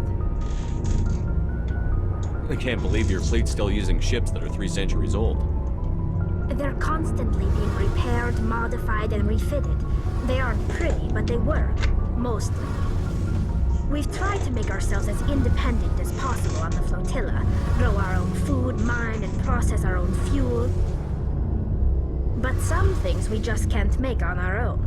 A patch to maintain the hull integrity requires raw materials we just don't have. That's why our pilgrimages are so important. Tell me about your people. Our lives aren't easy. Resources are scarce, and we are constantly on the move. Everything we do must in some way contribute to the continuation of the migrant fleet. There are 17 million Quarians in the flotilla, and each of us relies on the others for survival. The bonds among my people are strong. Unfortunately, we have had to surrender many of the freedoms and civil liberties other species take for granted. What kind of freedoms? Well, it's illegal for parents to have more than one child. If our population grows too much, it would strain our resources to their breaking point. Of course, we also can't allow our numbers to become too few. If our population is in decline, the rule against single births is temporarily repealed. In extreme cases of population decline, incentives are even offered to encourage multiple births, though the Conclave hasn't had to take such measures in nearly a century. That's your government. The Conclave is our civilian branch of government. Each ship can elect a representative to serve on the Conclave and make decisions that affect the fleet as a whole. On matters that affect an individual ship, however, the captain has the final say. It's a tradition that dates back to the early days, when the fleet was governed by martial law. Fortunately, most captains nowadays are smart enough to have an elected council from their crew to give them advice and guidance. So the ultimate power rests with elected officials. In practice, the Conclave and the respective council for each ship tend to set the rules that govern our daily lives. But in theory, we are still under military jurisdiction. The 5 top-ranking military officials in the fleet serve on the Admiralty Board. These 5 have the power to overrule any decision by the Conclave in case of emergency. To do so requires unanimous agreement among the Admiralty, and they can only do this once. After that, the entire board must resign their posts. It's a safeguard that served us well. In nearly 3 centuries, the Admiralty Board has only overruled the Conclave 4 times. I want to know more about the Geth. I doubt I can tell you anything you don't already know. It's been almost 3 centuries since they drove my people into exile. All I know is the story of their origins. What they were when we created them, and how they turned on us. Interesting. The Geth were originally created to serve as an automated manual labor force. Initially, their intelligence was as limited as any VI. Over time, we made small modifications to their programming to allow them to perform more varied and complex tasks, bringing them closer and closer to true AI status. How come the Council didn't step in and stop you? This wasn't true AI research. We may have been skirting the bounds of the law, but we never did anything that was actually illegal. The changes were so insignificant, so gradual, that we were able to control them. Or so we thought. But one thing we underestimated was the power of the neural network. 1 million Geth thinking simultaneously created an inherently unstable matrix. What made them rebel? As we built more and more Geth, their effective intelligence became more sophisticated, more abstract. One day, a Geth began to ask its Quarian overseer questions about the nature of its existence. Am I alive? Why am I here? What is my purpose? As you can imagine, this caused a near panic among my people. What did you do? It was inevitable the newly sentient Geth would rebel against their situation. We knew they would rise up against us, so we acted first. A general order went out across all Quarian-controlled systems to permanently deactivate all Geth. The Geth responded to this order violently. You can't blame them for fighting for their survival. We had no other choice. The Geth were already on the verge of revolution. By acting quickly, we had a chance to end the war before it began. The hope was that most of the Geth would still be little more than machines, incapable of organized resistance. But they had progressed much further than anyone anticipated. The war was long and bloody. Millions upon millions of Quarians died at their hands. In the end, we were forced to flee our own homeworld. We feared the Geth would pursue us, but they never came beyond the Veil. Now we drift through space, exile, searching for a way to reclaim what was once ours. I want to know more about the pilgrimage. When my people reach maturity, we leave our birth ships and seek acceptance with a new crew. It's necessary to maintain genetic diversity among the fleet.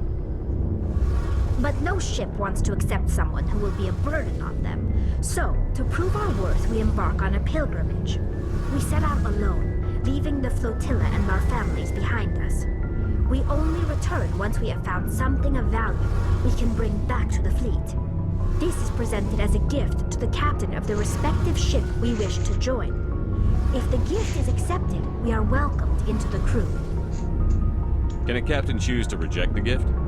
That doesn't happen often. Most captains are eager to increase the size of their crew.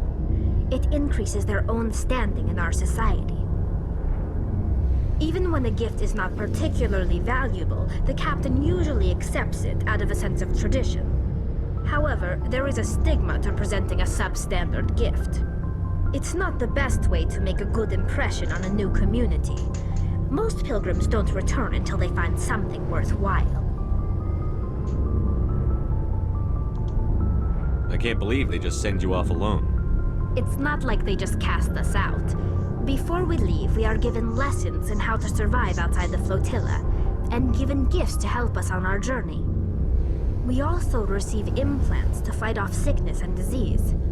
Generations of living in an isolated and highly controlled environment have left our immune systems weaker than most. By the time we leave the fleet, we are well equipped for the pilgrimage. This is a rite of passage for all Quarians.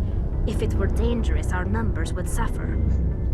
Virtually every pilgrimage ends with a triumphant return and the ritual presentation of the gift to one of the fleet's captains. I want to talk about something else. Like what? I should go.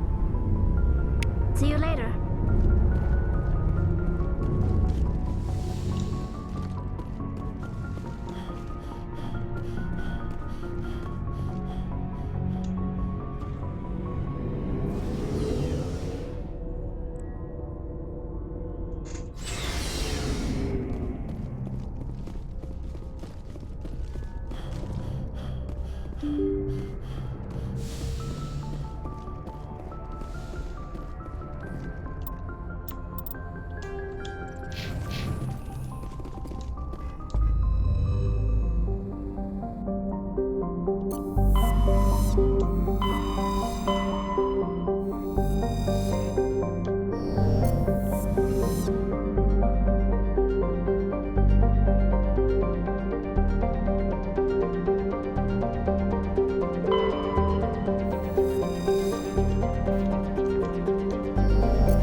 Two gas deposits.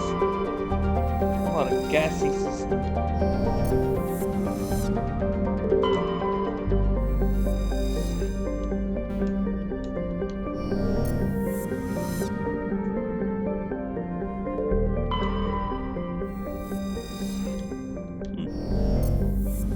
Interesting.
Add these two.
Level up.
Prevent gun.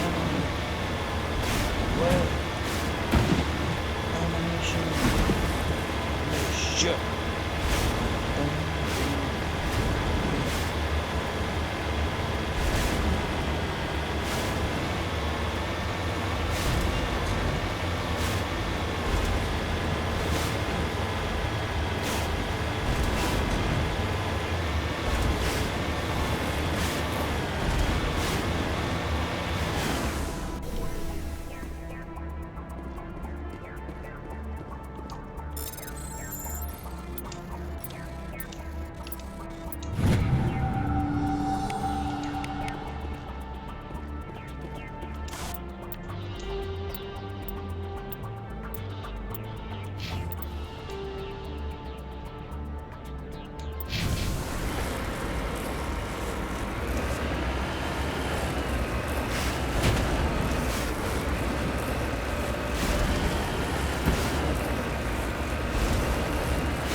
Oh god.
A, B, A, B, A, B.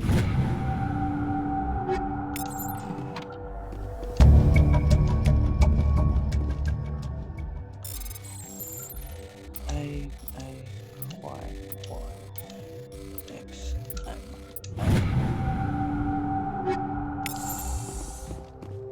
Oh, I forgot all that experience.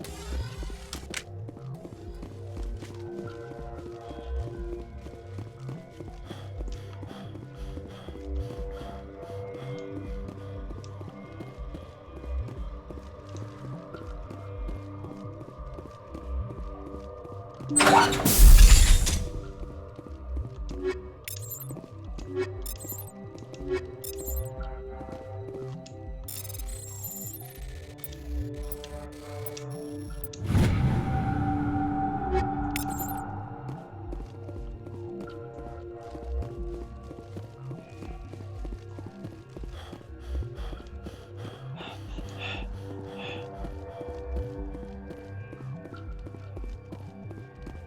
get the flock out of his channel. Planet's out.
Onwards to Sparta.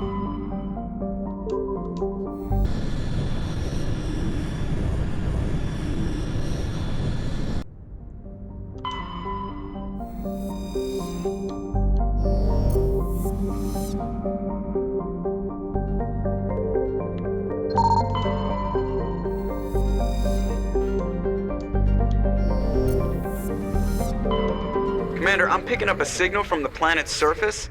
It looks like an automated distress beacon.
Anyone with electronic skills are too low. Fuck you.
Oh, my batteries are low.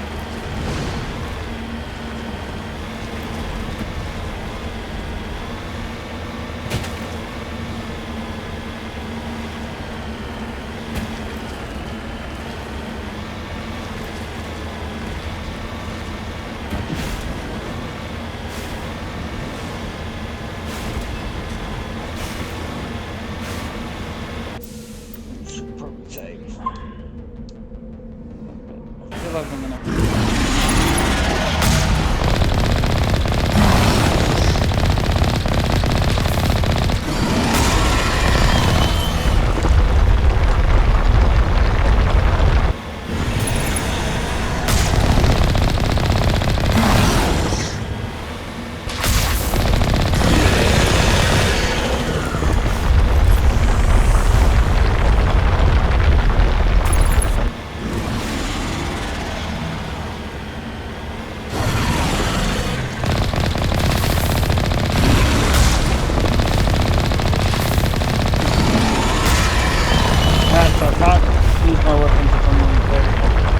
Oh god!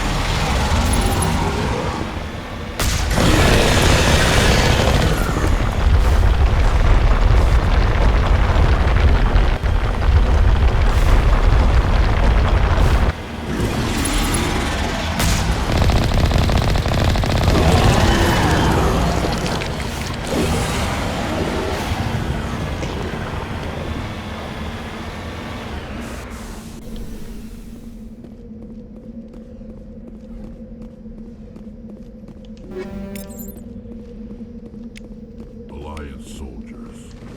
Looks like they were lured here by the distress beacon. These are Admiral Cahoga's men. We need to tell him what happened. Man, let's get out of here.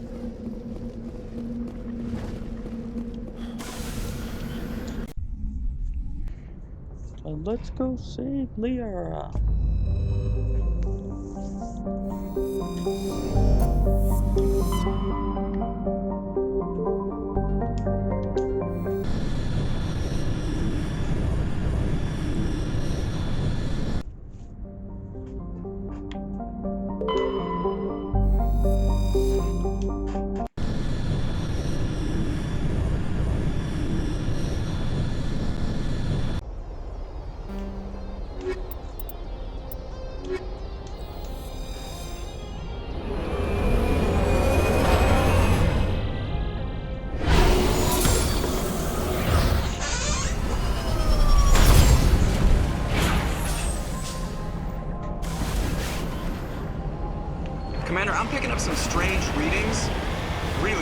is like off the damn charts.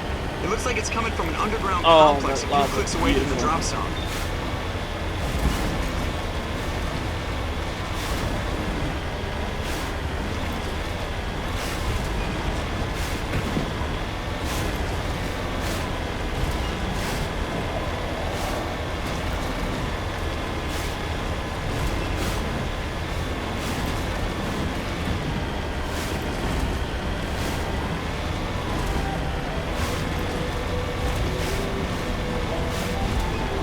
Oh, the smoke coming off the lava, it's so cool.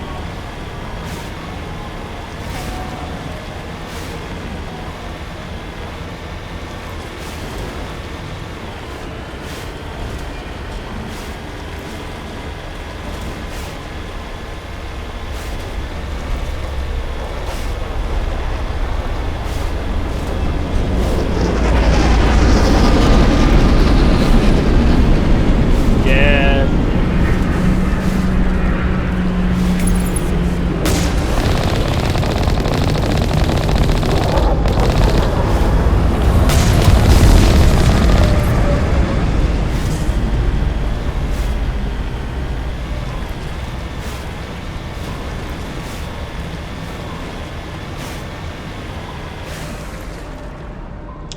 And my controller died.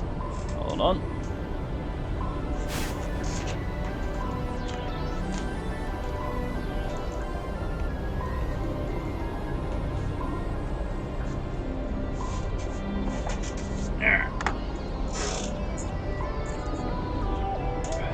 I forgot when Xbox says your controller's dying, it means your controller's dying.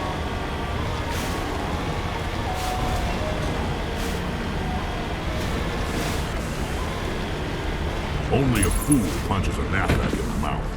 He should sneak around and pull its tail.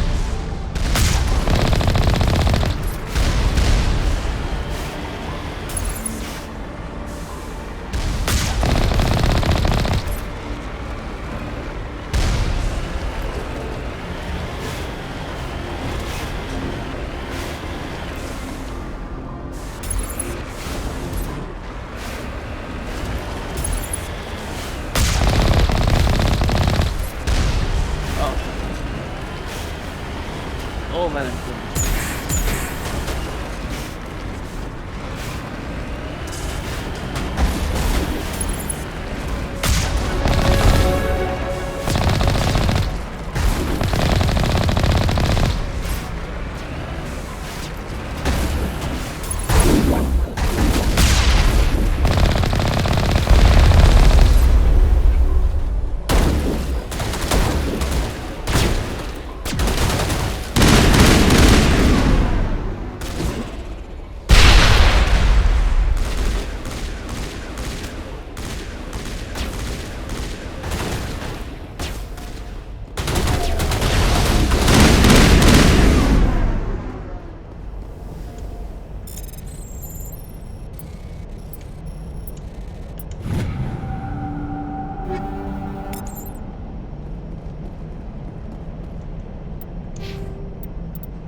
Anything in here?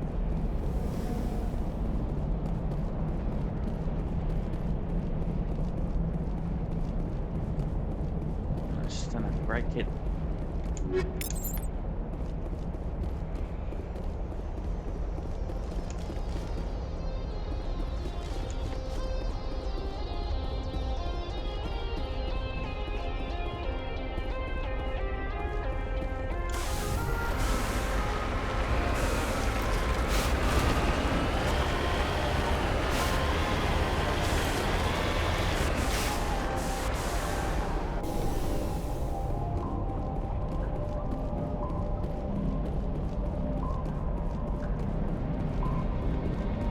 I'm regretting my hair choice. I don't like it. I don't like how...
Oh, nearly drove into lava.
Hey, you died like a bitch. Boom.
you.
Fanta.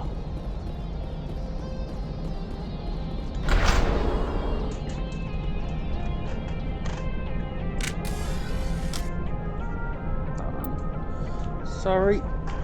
Just get myself a drink.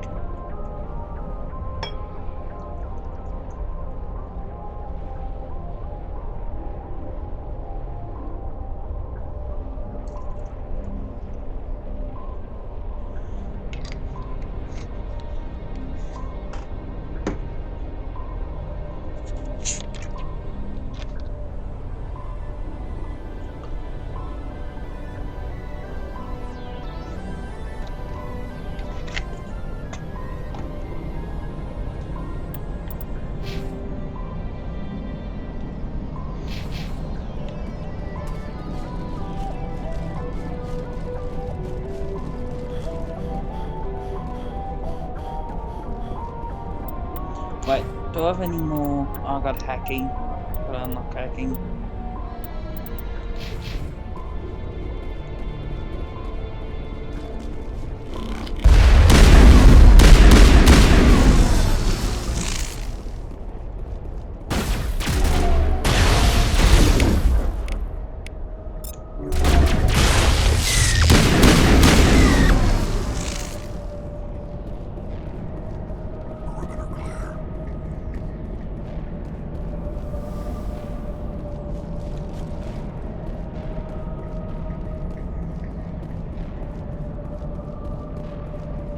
Ooh, he's an interesting kid.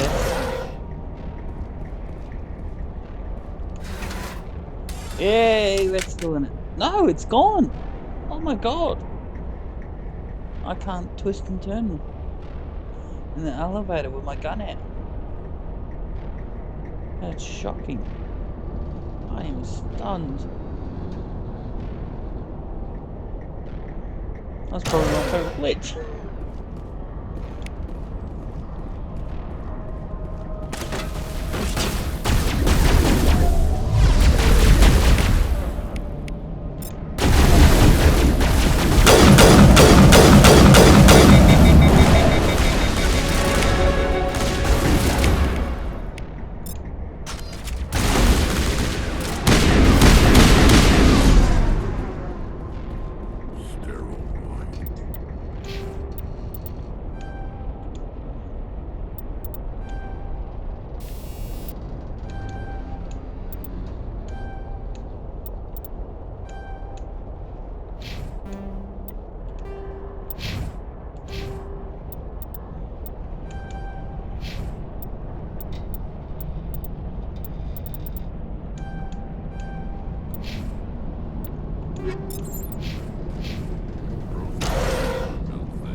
Really is gone.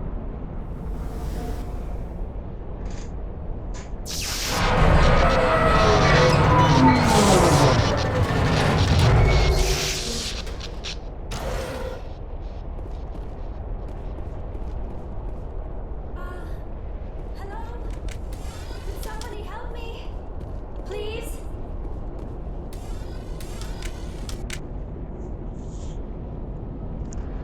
Can you hear me out there? I'm trapped. I need help. Waifu Liara. Are you okay? What happened to you? Listen, this thing I'm in is a Prothean security device. I cannot move, so I need you to get me out of it, all right? Your mother is working with Saren. Whose side are you on? What? I am not on anybody's side. I may be Benezia's daughter, but I'm nothing like her. I have not spoken to her in years. Please, just get me out of here. How'd you end up in there? I was exploring the ruins when the Geth showed up, so I hid in here. Can you believe that? Geth, beyond the veil! I activated the tower's defenses. I knew the barrier curtains would keep them out. When I turned it on, I must have hit something I wasn't supposed to. I was trapped in here. You must get me out, please! We'll find some way to help you. There is a control in here that should deactivate this thing. You'll have to find some way past the barrier curtain. That's the tricky part. The defenses cannot be shut off from the outside. I don't know how you'll get in here. Be careful. There is a Krogan with the Geth. They have been trying different ways to get past the barrier. Stupid machine! I know it's not this mission, but... Bring it on. My favorite program.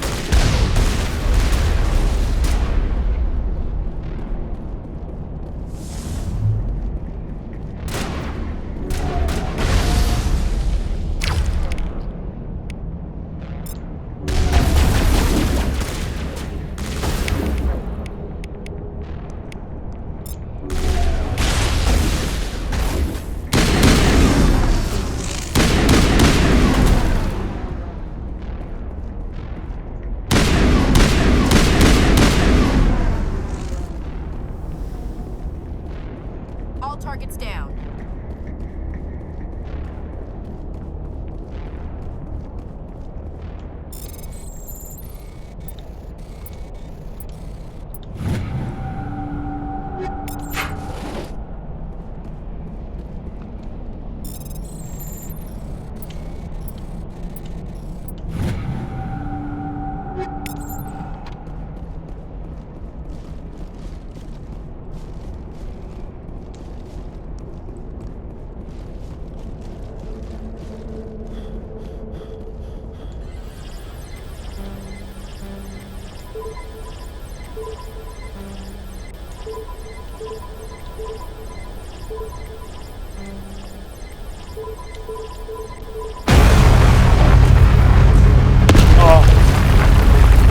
Oh, that was amazing.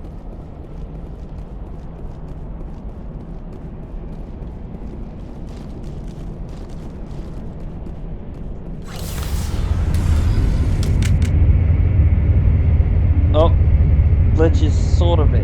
You put away your gun, but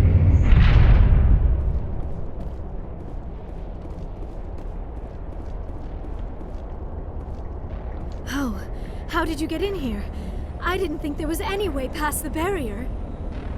We have to get you out of here before more Geth arrive. Yes, you're right. I've seen enough of them to last a lifetime. That button should shut down my containment field.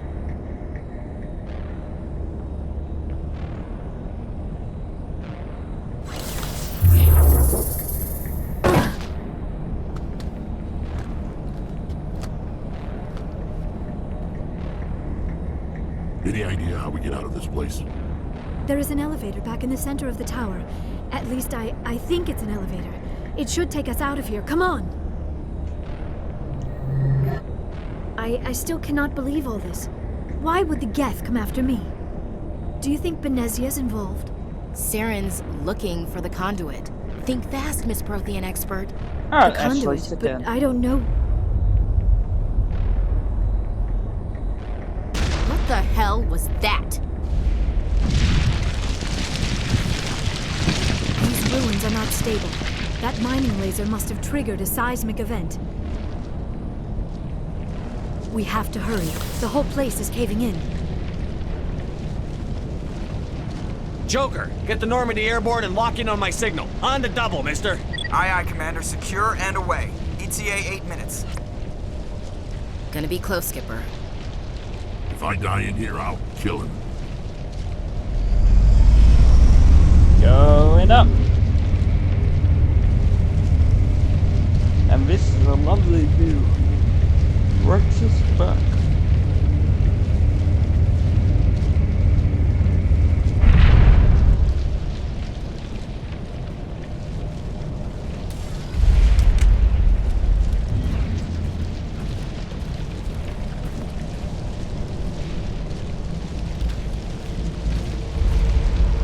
Surrender. Or don't. That would be more fun. In case you didn't notice, this place is falling apart. Exhilarating, isn't it? Thanks for getting rid of those energy fields for us. Hand the doctor over. Whatever it is you want, you are not getting it from me. She'll stay with us, thanks. Not an option. Saren wants her, and he always gets what he wants. Kill him. Spare the Asari if you can. If not, doesn't matter.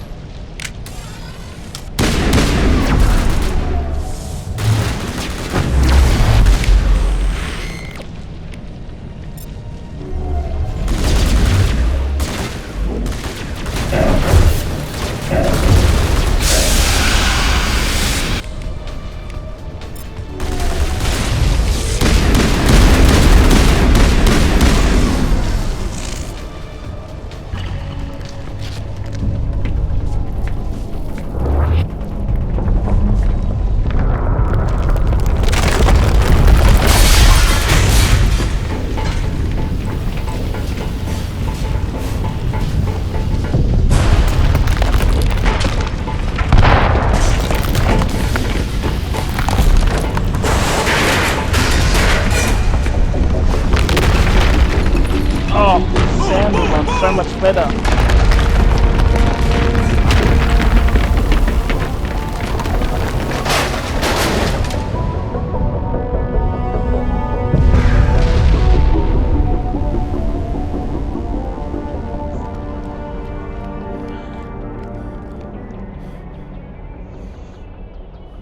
Hey, we made it. Too close, Commander. 10 more seconds we would have been swimming in molten sulfur.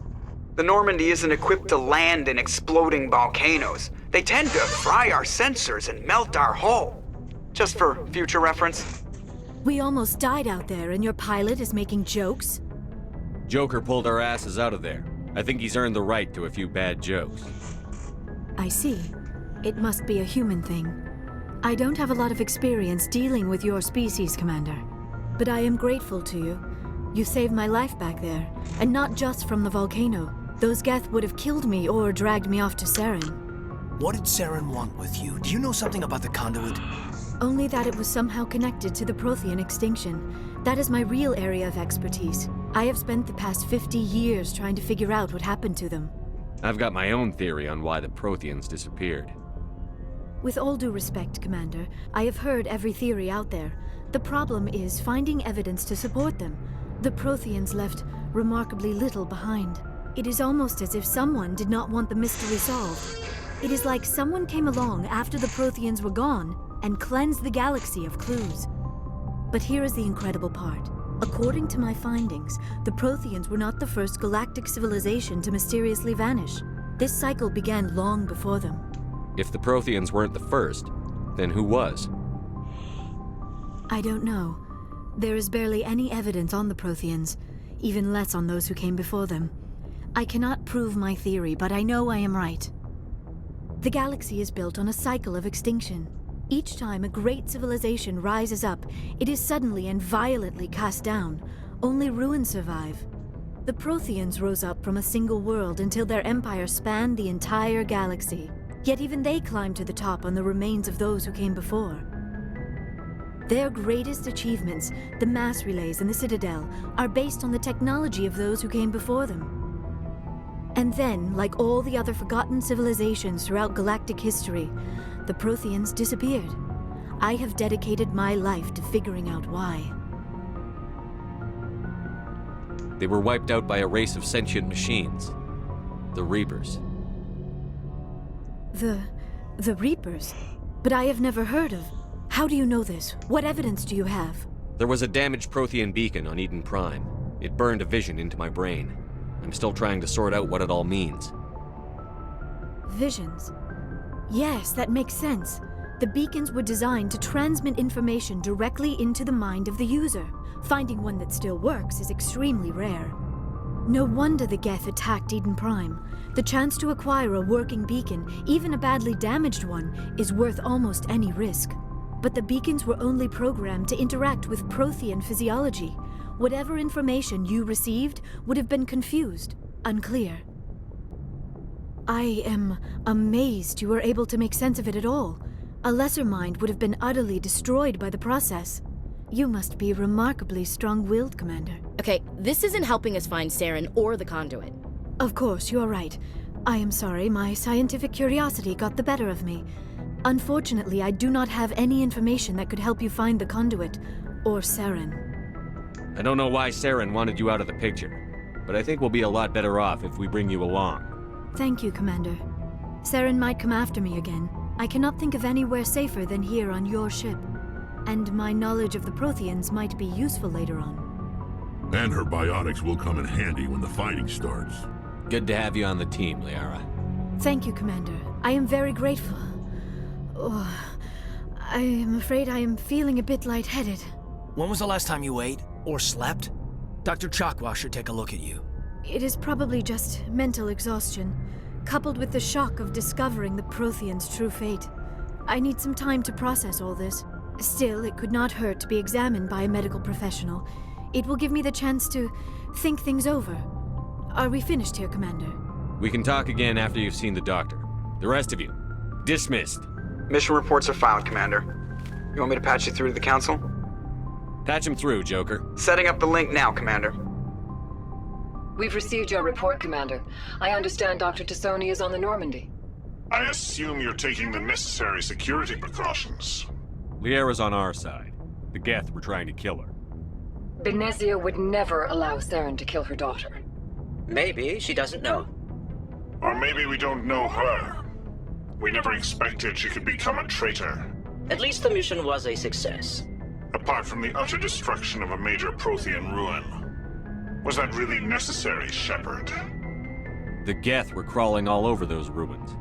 We were lucky to make it out alive. Of course, Commander. The mission must always take priority. Good luck, Commander. Remember, we are all counting on you. No problems, Council.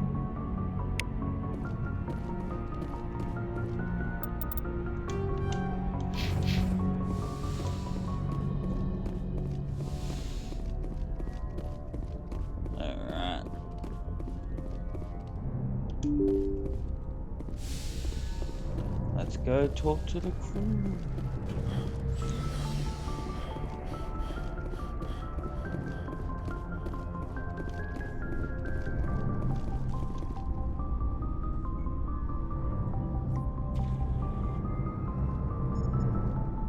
Anything you need, Commander? Just trying to get a sense of where the crew's at. Thoughts? Is this an official evaluation, Commander? Or off the record? Alenko, when it's just you and me, you can consider it off the record. That's a generous attitude. Okay. I think there's something wrong with all this. This Saren is looking for records on some kind of galactic extinction, but we can't get backup from the Council? Sorry, Commander. There's writing on the wall here, but someone isn't reading it. The Council doesn't want to believe anything's wrong. I'd call it human nature, but... I hear you. It just seems like a group that's been around as long as the Council should see this coming. Sorry if I got too informal. Protocol wasn't a big focus back in Bot. Tell me about it. Biotic acclimation and temperance didn't last past the airlock. To the kids they hauled in, it was brain camp. Sorry, hauled in is unkind. We were encouraged to commit to an evaluation of our abilities so an understanding of biotics could be compiled. There are worse results of accidental exposure to Element Zero in the womb. Beats the brain tumors some kids grew up with. Is there some question about how you were exposed? My mother was downwind of a transport crash. It was before there were human biotics, a little after the discovery of the Martian ruins. It only gets iffy around 63 when kinetics was running out of first-gen subjects. Until then, they'd relied on accidentals. Bunch of guys in suits show up at your door after school, and next thing you know, you're out on Jump Zero. Jump Zero is Gagarin Station, right? What's it like? Yeah, that's the official name. Biggest and farthest facility we had for decades. Right on the termination shock, the outer edge of the solar system. It's where they did all the Goose Chase FTL research before we caught on to using mass effect fields. It was a sterile research platform when I was there. There were other kids in the same boat, right? At least you weren't alone out there. That's true. We did have a little circle that'd get together every night before lights out. We didn't have much to do, though. It was a research platform then, and kinetics kept Jump Zero off the extranet to prevent leaks. Then you must have had plenty of time to get to know each other. Yeah, we'd sit around and bull every night after dinner, play cards or network games. There was this girl named Rana who had a little circle grow up around her. She was from Turkey. Her family was very rich, but she was smart and charming as hell. Beautiful, but not stuck up about it. I think you'd have liked her. Sounds like she was special to you. She was. Maybe she felt the same. But things never felt together. Training, you know. You know of any intentional exposures for certain? No one knows. Doesn't mean they didn't happen. As big as the exposures were, it was hard to track down accidentals. It was different then. No one knew the potential, so there wasn't a lot of regulation. Anything kinetics did was gold. I'm not saying they intentionally detonated drives over our outposts, but in retrospect, they were damn quick on the scene. Jump Zero's a long way from home. What was it like? The grand gateway to humanity looks a lot better in the vids. But that's my own baggage, Commander. No bearing on this. Alenko, there's no regulation that says you can't be friends with your commander. I appreciate that, Commander. I just don't want you to think that I'm a whiner. Besides, I've got my past squared away. 130 experience.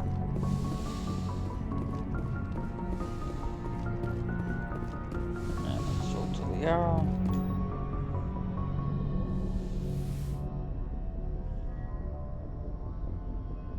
Commander, are you coming to check up on me? You look much better. How are you feeling? Dr. Chakwas assures me I am going to be fine. I was impressed with her knowledge of Asari physiology. You're in good hands. Dr. Chakwas knows what she's doing. I never properly thanked you for saving me from the Geth, Commander. If you hadn't shown up, I'm just glad we got there in time. So am I. I know you took a chance bringing me aboard this ship. I have seen the way your crew looks at me. They do not trust me. But I am not like Benezia.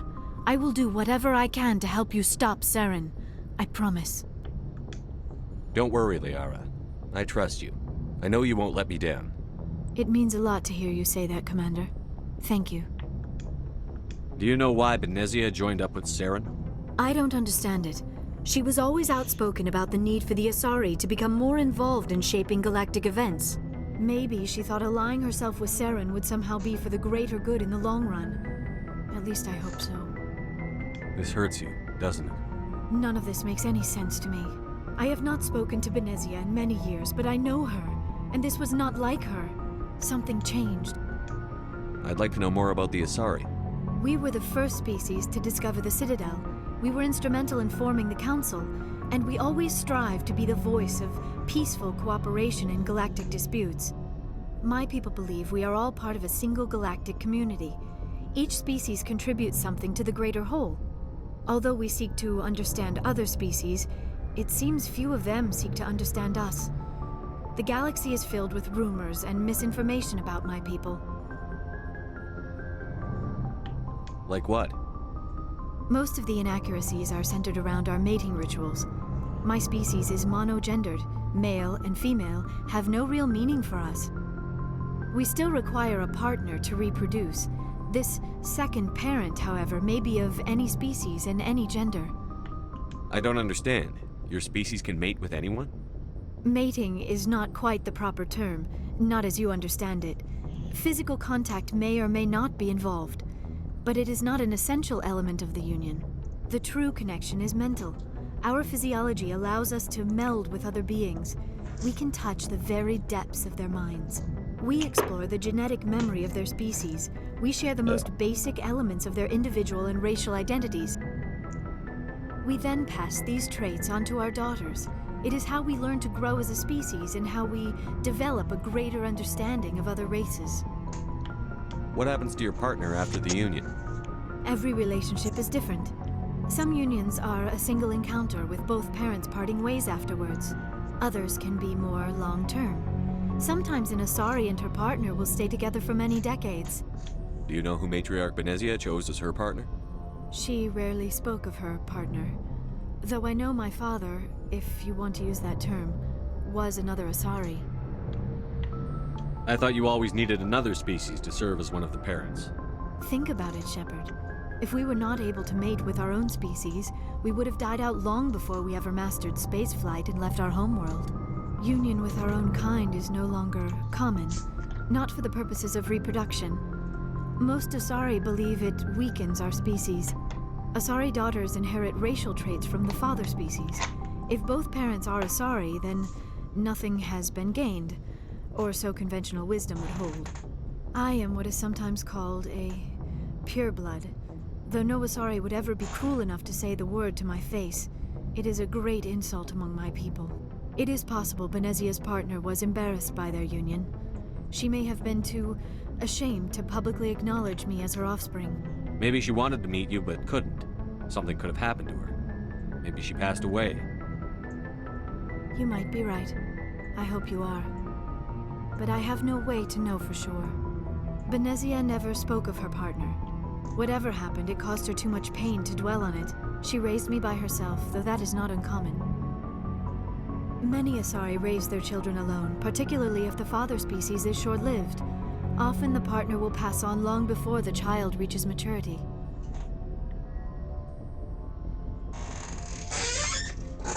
You Asari live for 1,000 years. What happens when your partner dies? Few sapient species live as long as my kind. We have learned to take a philosophical approach to our unions.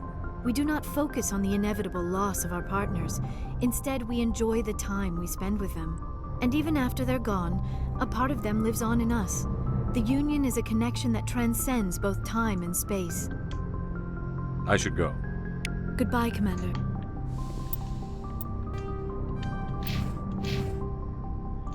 Alright, let's head downstairs and talk to these motherfuckers.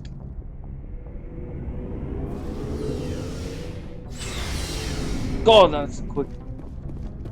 Right. So, we've got Saren on the run. It won't be long now. Saren's good, but I'm better. Good? He's rotten. To the core. I could tell as soon as I met him. Why didn't you tell me this sooner? I would have if I thought it was important. I think I'd like to hear about it just the same. This was a while ago. A bunch of mercs were bragging about a job out near the edges of the Terminus systems. They said it paid well and the boss was never around to ride them. They said he was looking for more men, too. So I checked it out.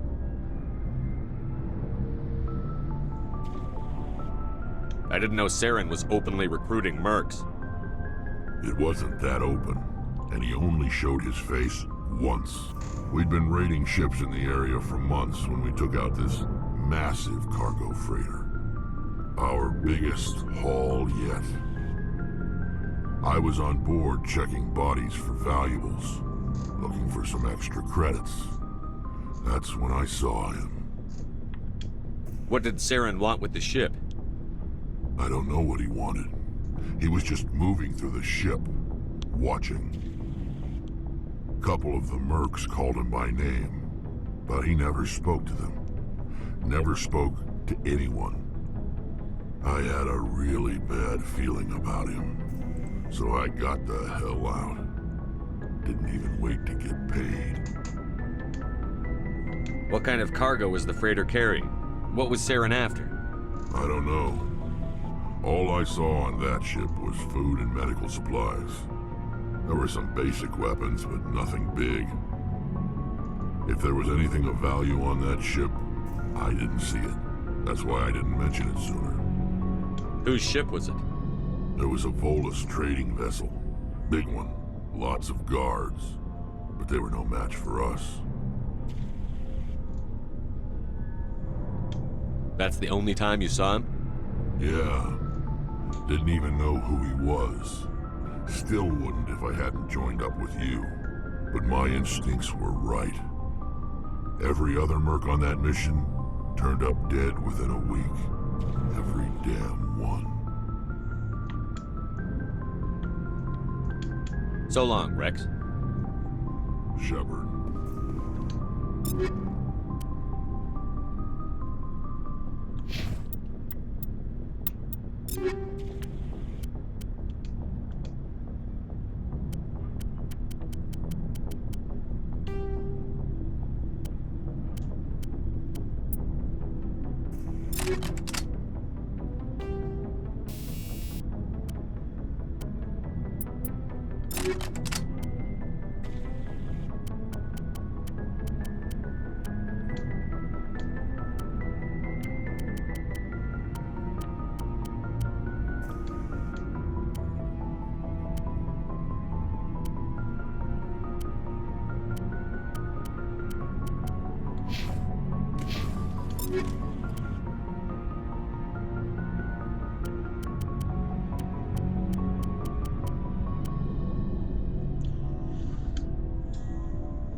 Rex.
Before I go, you said you're serving with Commander Shepard now? We saw him on the news here. He's cute. Later, Sid. Ooh. Tell me you didn't hear that. Afraid I did. Oh, shoot me now. One of my sisters. That's Sarah, the youngest. What's up? You didn't come by to eavesdrop on family mail. Your family seems to be important to you. Yeah, we've always been close. Me and my sisters especially. With Dad on duty so much, I had to help Mom raise them. Did your father serve with the fleet? Yeah, took any crap posting he could get that offered space time. You know what? He worked his ass off trying to get recognized, but he never made it above serviceman 3rd class. He was real proud when I made chief. First thing he did was salute. What about your mother? You haven't mentioned her. You must know what military wives are like. Strong because they have to be, able to raise kids while Dad's away on a 6-month cruise. She has a degree in planetary geology. She and Dad both wanted to see new worlds. She gave up her career to raise us, though.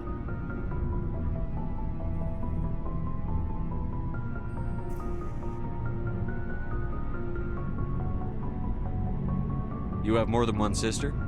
Sounds like a big family. Yeah, I'm the oldest, then Abby, then Lynn. Sarah's the youngest. She's still in high school. With 4 girls, Dad used to say he felt more outnumbered at home than on maneuvers.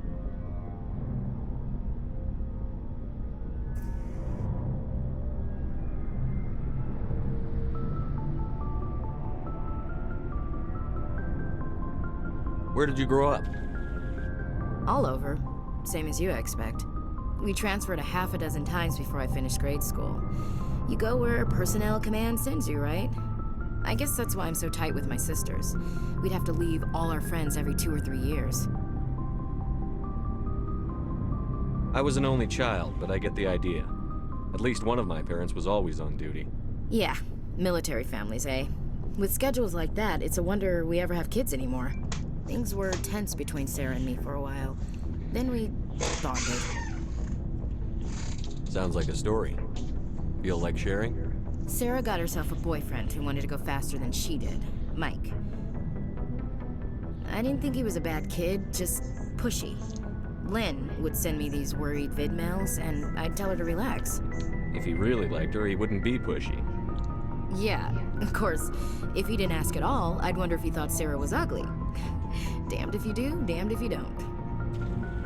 Mike thought they'd go for a romantic walk in the woods, because he figured it was past time they did the deed. She levered Mike face first into a tree and left. Didn't have a scratch on her. Good thing Mom and Dad had us all learn some kind of self-defense. I took emergency leave and walked Sarah to school for a few days. Why didn't you tell the police? She said it wouldn't solve the real problem, and she and Mike would both become household names. It was a small colony. I said it was her call to make, that we should let her do it her way. Mom was pretty pissed about that.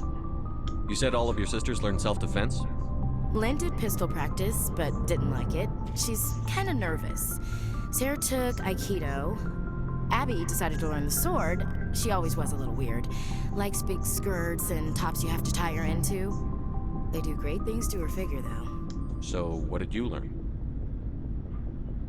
One of Dad's friends taught me Marine hand to hand. You traveled all the way home to walk your sister to school. It was only a dozen light years, like a day's cruise. It's not like I was going to Earth or something. My last day out, Mike was waiting for us. Sarah had told her friends, so everyone at school knew what he did. He wasn't happy. I wanted to snap him in half, but Sarah gave me this look, this let me handle it, I need to do this alone look. She kept her cool, God bless her, as he screamed in her face. She just let him vent. Then he tried to punch her. I swear, she just flowed around him. Next thing I knew, he's face down on the sidewalk, and there's blood everywhere. That's unbelievable. Sarah must be as good as you. Better. I'm more or less a straight-up puncher. When he swung, she wasn't there anymore, and he fell. She helped him stop the bleeding and had me call an ambulance. She told the paramedics he fell. Before they took him to the hospital, Mike touched Sarah's arm. I thought he was gonna end up on the ground again. But he hung his head, whispered, "I'm sorry," and started crying. And she hugged him.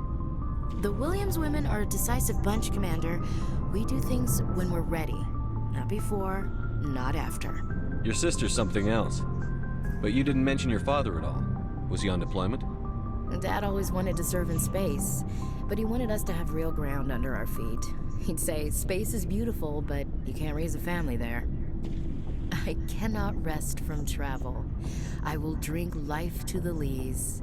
All times I've enjoyed greatly, have suffered greatly, both with those that loved me and alone.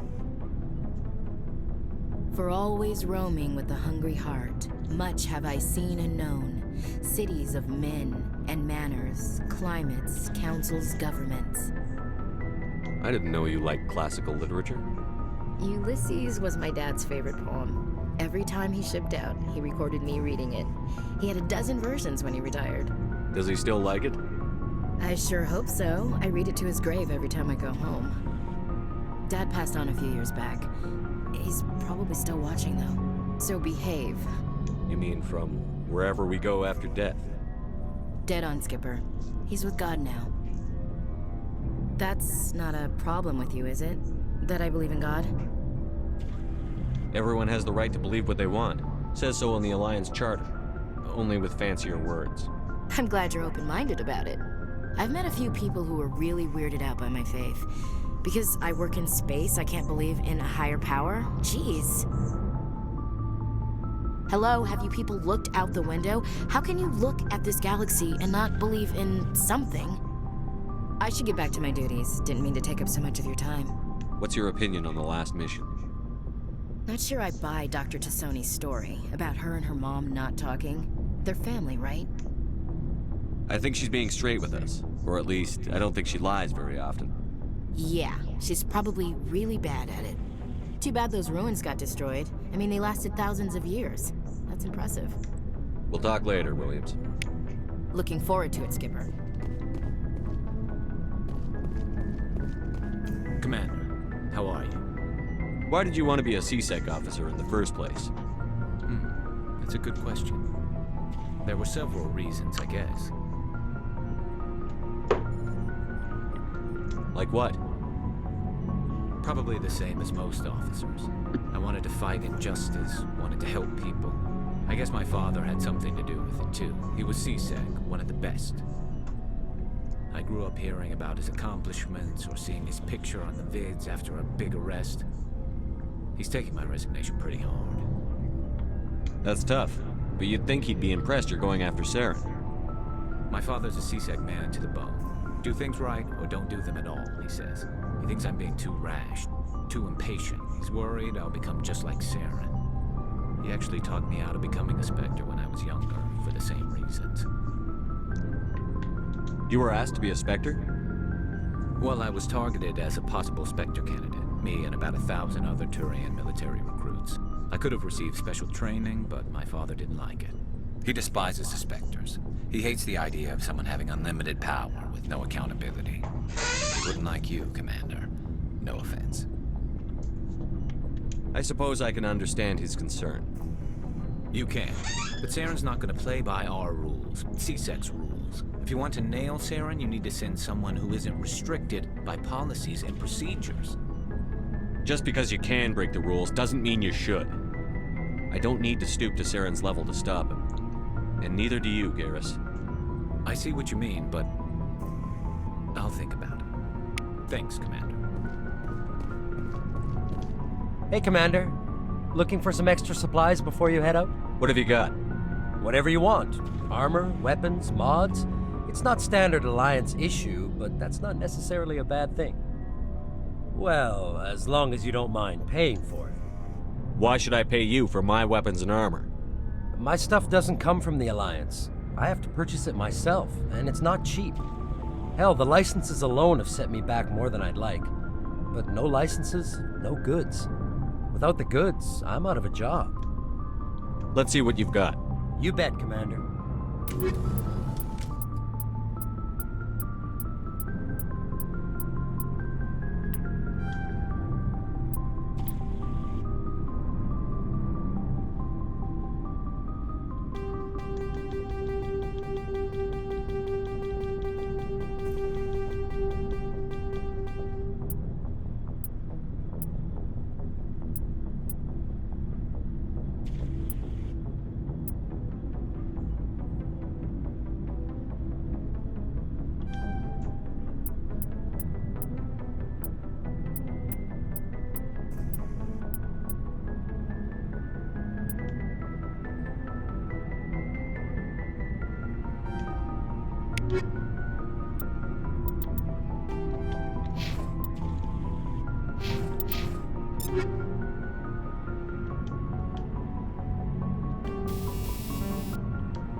Let's go to Liara and upgrade her ship.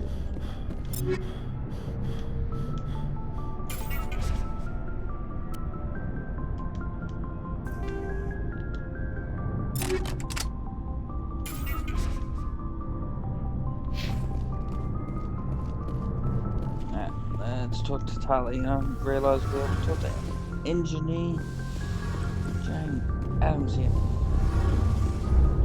Hey, Commander, you know that Quarian, Tali? She's been spending all her time down here asking me about our engines. I'll tell her to leave you alone. What? No, she's amazing. I wish my guys were half as smart as she is. Give her a month on board and she'll know more about our engines than I do. She's got a real knack for technology, that one. I can see why you wanted her to come along. I figured she'd be a real asset to the team. You got an eye for Tali, Commander, but I'm guessing that's not why you came down here. Fill me in on the IES stealth systems. How does it work exactly? You can't hide a ship out in space. They emit too much heat and radiation. Too easy for sensors to pick them up, unless you find a way to capture those emissions. So our stealth systems trap the energy we give off in storage sinks built into the ship itself. No emissions to give away our location. Eventually the sinks have to be vented. More than a few hours silent running and they overheat. Cook us inside our own hull. There's no way for anyone to detect us?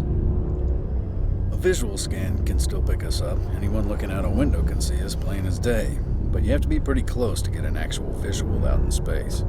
Most vessels rely on scanners. As long as the stealth systems are engaged, they can't see us. Not unless we accelerate to FTL speeds. Why doesn't it work with faster than light travel? Cranking up to FTL blue shifts our emissions, pushes them into frequencies too high to capture in the sinks. As soon as we make the jump, it's like setting off a flare. Sensors can pick up our location whenever we enter or exit FTL flight, but for short-range missions, our stealth systems are amazing, and we've got the only one. Where else have you served, Adams? If you name a class of Alliance ship, I've probably served on it. Everything from dreadnoughts and carriers right down to frigates like the Normandy. My last assignment was on the Tokyo, only a cruiser, but she was a good ship. Couldn't hold a candle to the Normandy, though. I want to know more about the Normandy. She's the best ship I've ever served on, probably the fastest vessel ever designed. And she's the only one using the new Tantalus drive core. What's so special about the Tantalus drive core? Proportionally, it's about twice the size of any other vessel. Not only are we faster, we can run at FTL speeds longer before we have to discharge the core. Carry on, Adams. Aye, aye, Commander. Oh, hello, Shepard. Are you okay? I don't know. Your ship is amazing, and your crew's been really great to me, especially your chief engineer. But I just sort of feel out of place. The Normandy runs so smooth it feels like we're not even moving, and the engines are so quiet. How do you sleep at night? I find it rather peaceful. Don't worry, you'll get used to it. But it's more than just the silence. This ship feels so empty. It's like half the crew is missing. Back home, I couldn't wait to go on my pilgrimage. I couldn't wait to get away from the crowds. Now that I'm out here, I kind of miss them. Sometimes we don't appreciate what we have until it's gone. That's true. I'm starting to wonder if that's what the pilgrimage is really about. It's given me a whole new perspective on my people and our culture. You know, there's always a few who go on their pilgrimages and never return. I always assumed something bad happened to them, but maybe they just wanted a different life. You do plan to return to the migrant fleet, right? I could never abandon my people, Shepard. I will go back eventually, but we have to stop Saren first. Otherwise, I might not have a home to go back to. I should go. See you later. Alright, that would do me for tonight. Thank you all for watching. If you haven't followed me yet, please hit the follow button. Extremely helpful. Trying to reach 50 followers. Otherwise, I will see you next time. Goodbye.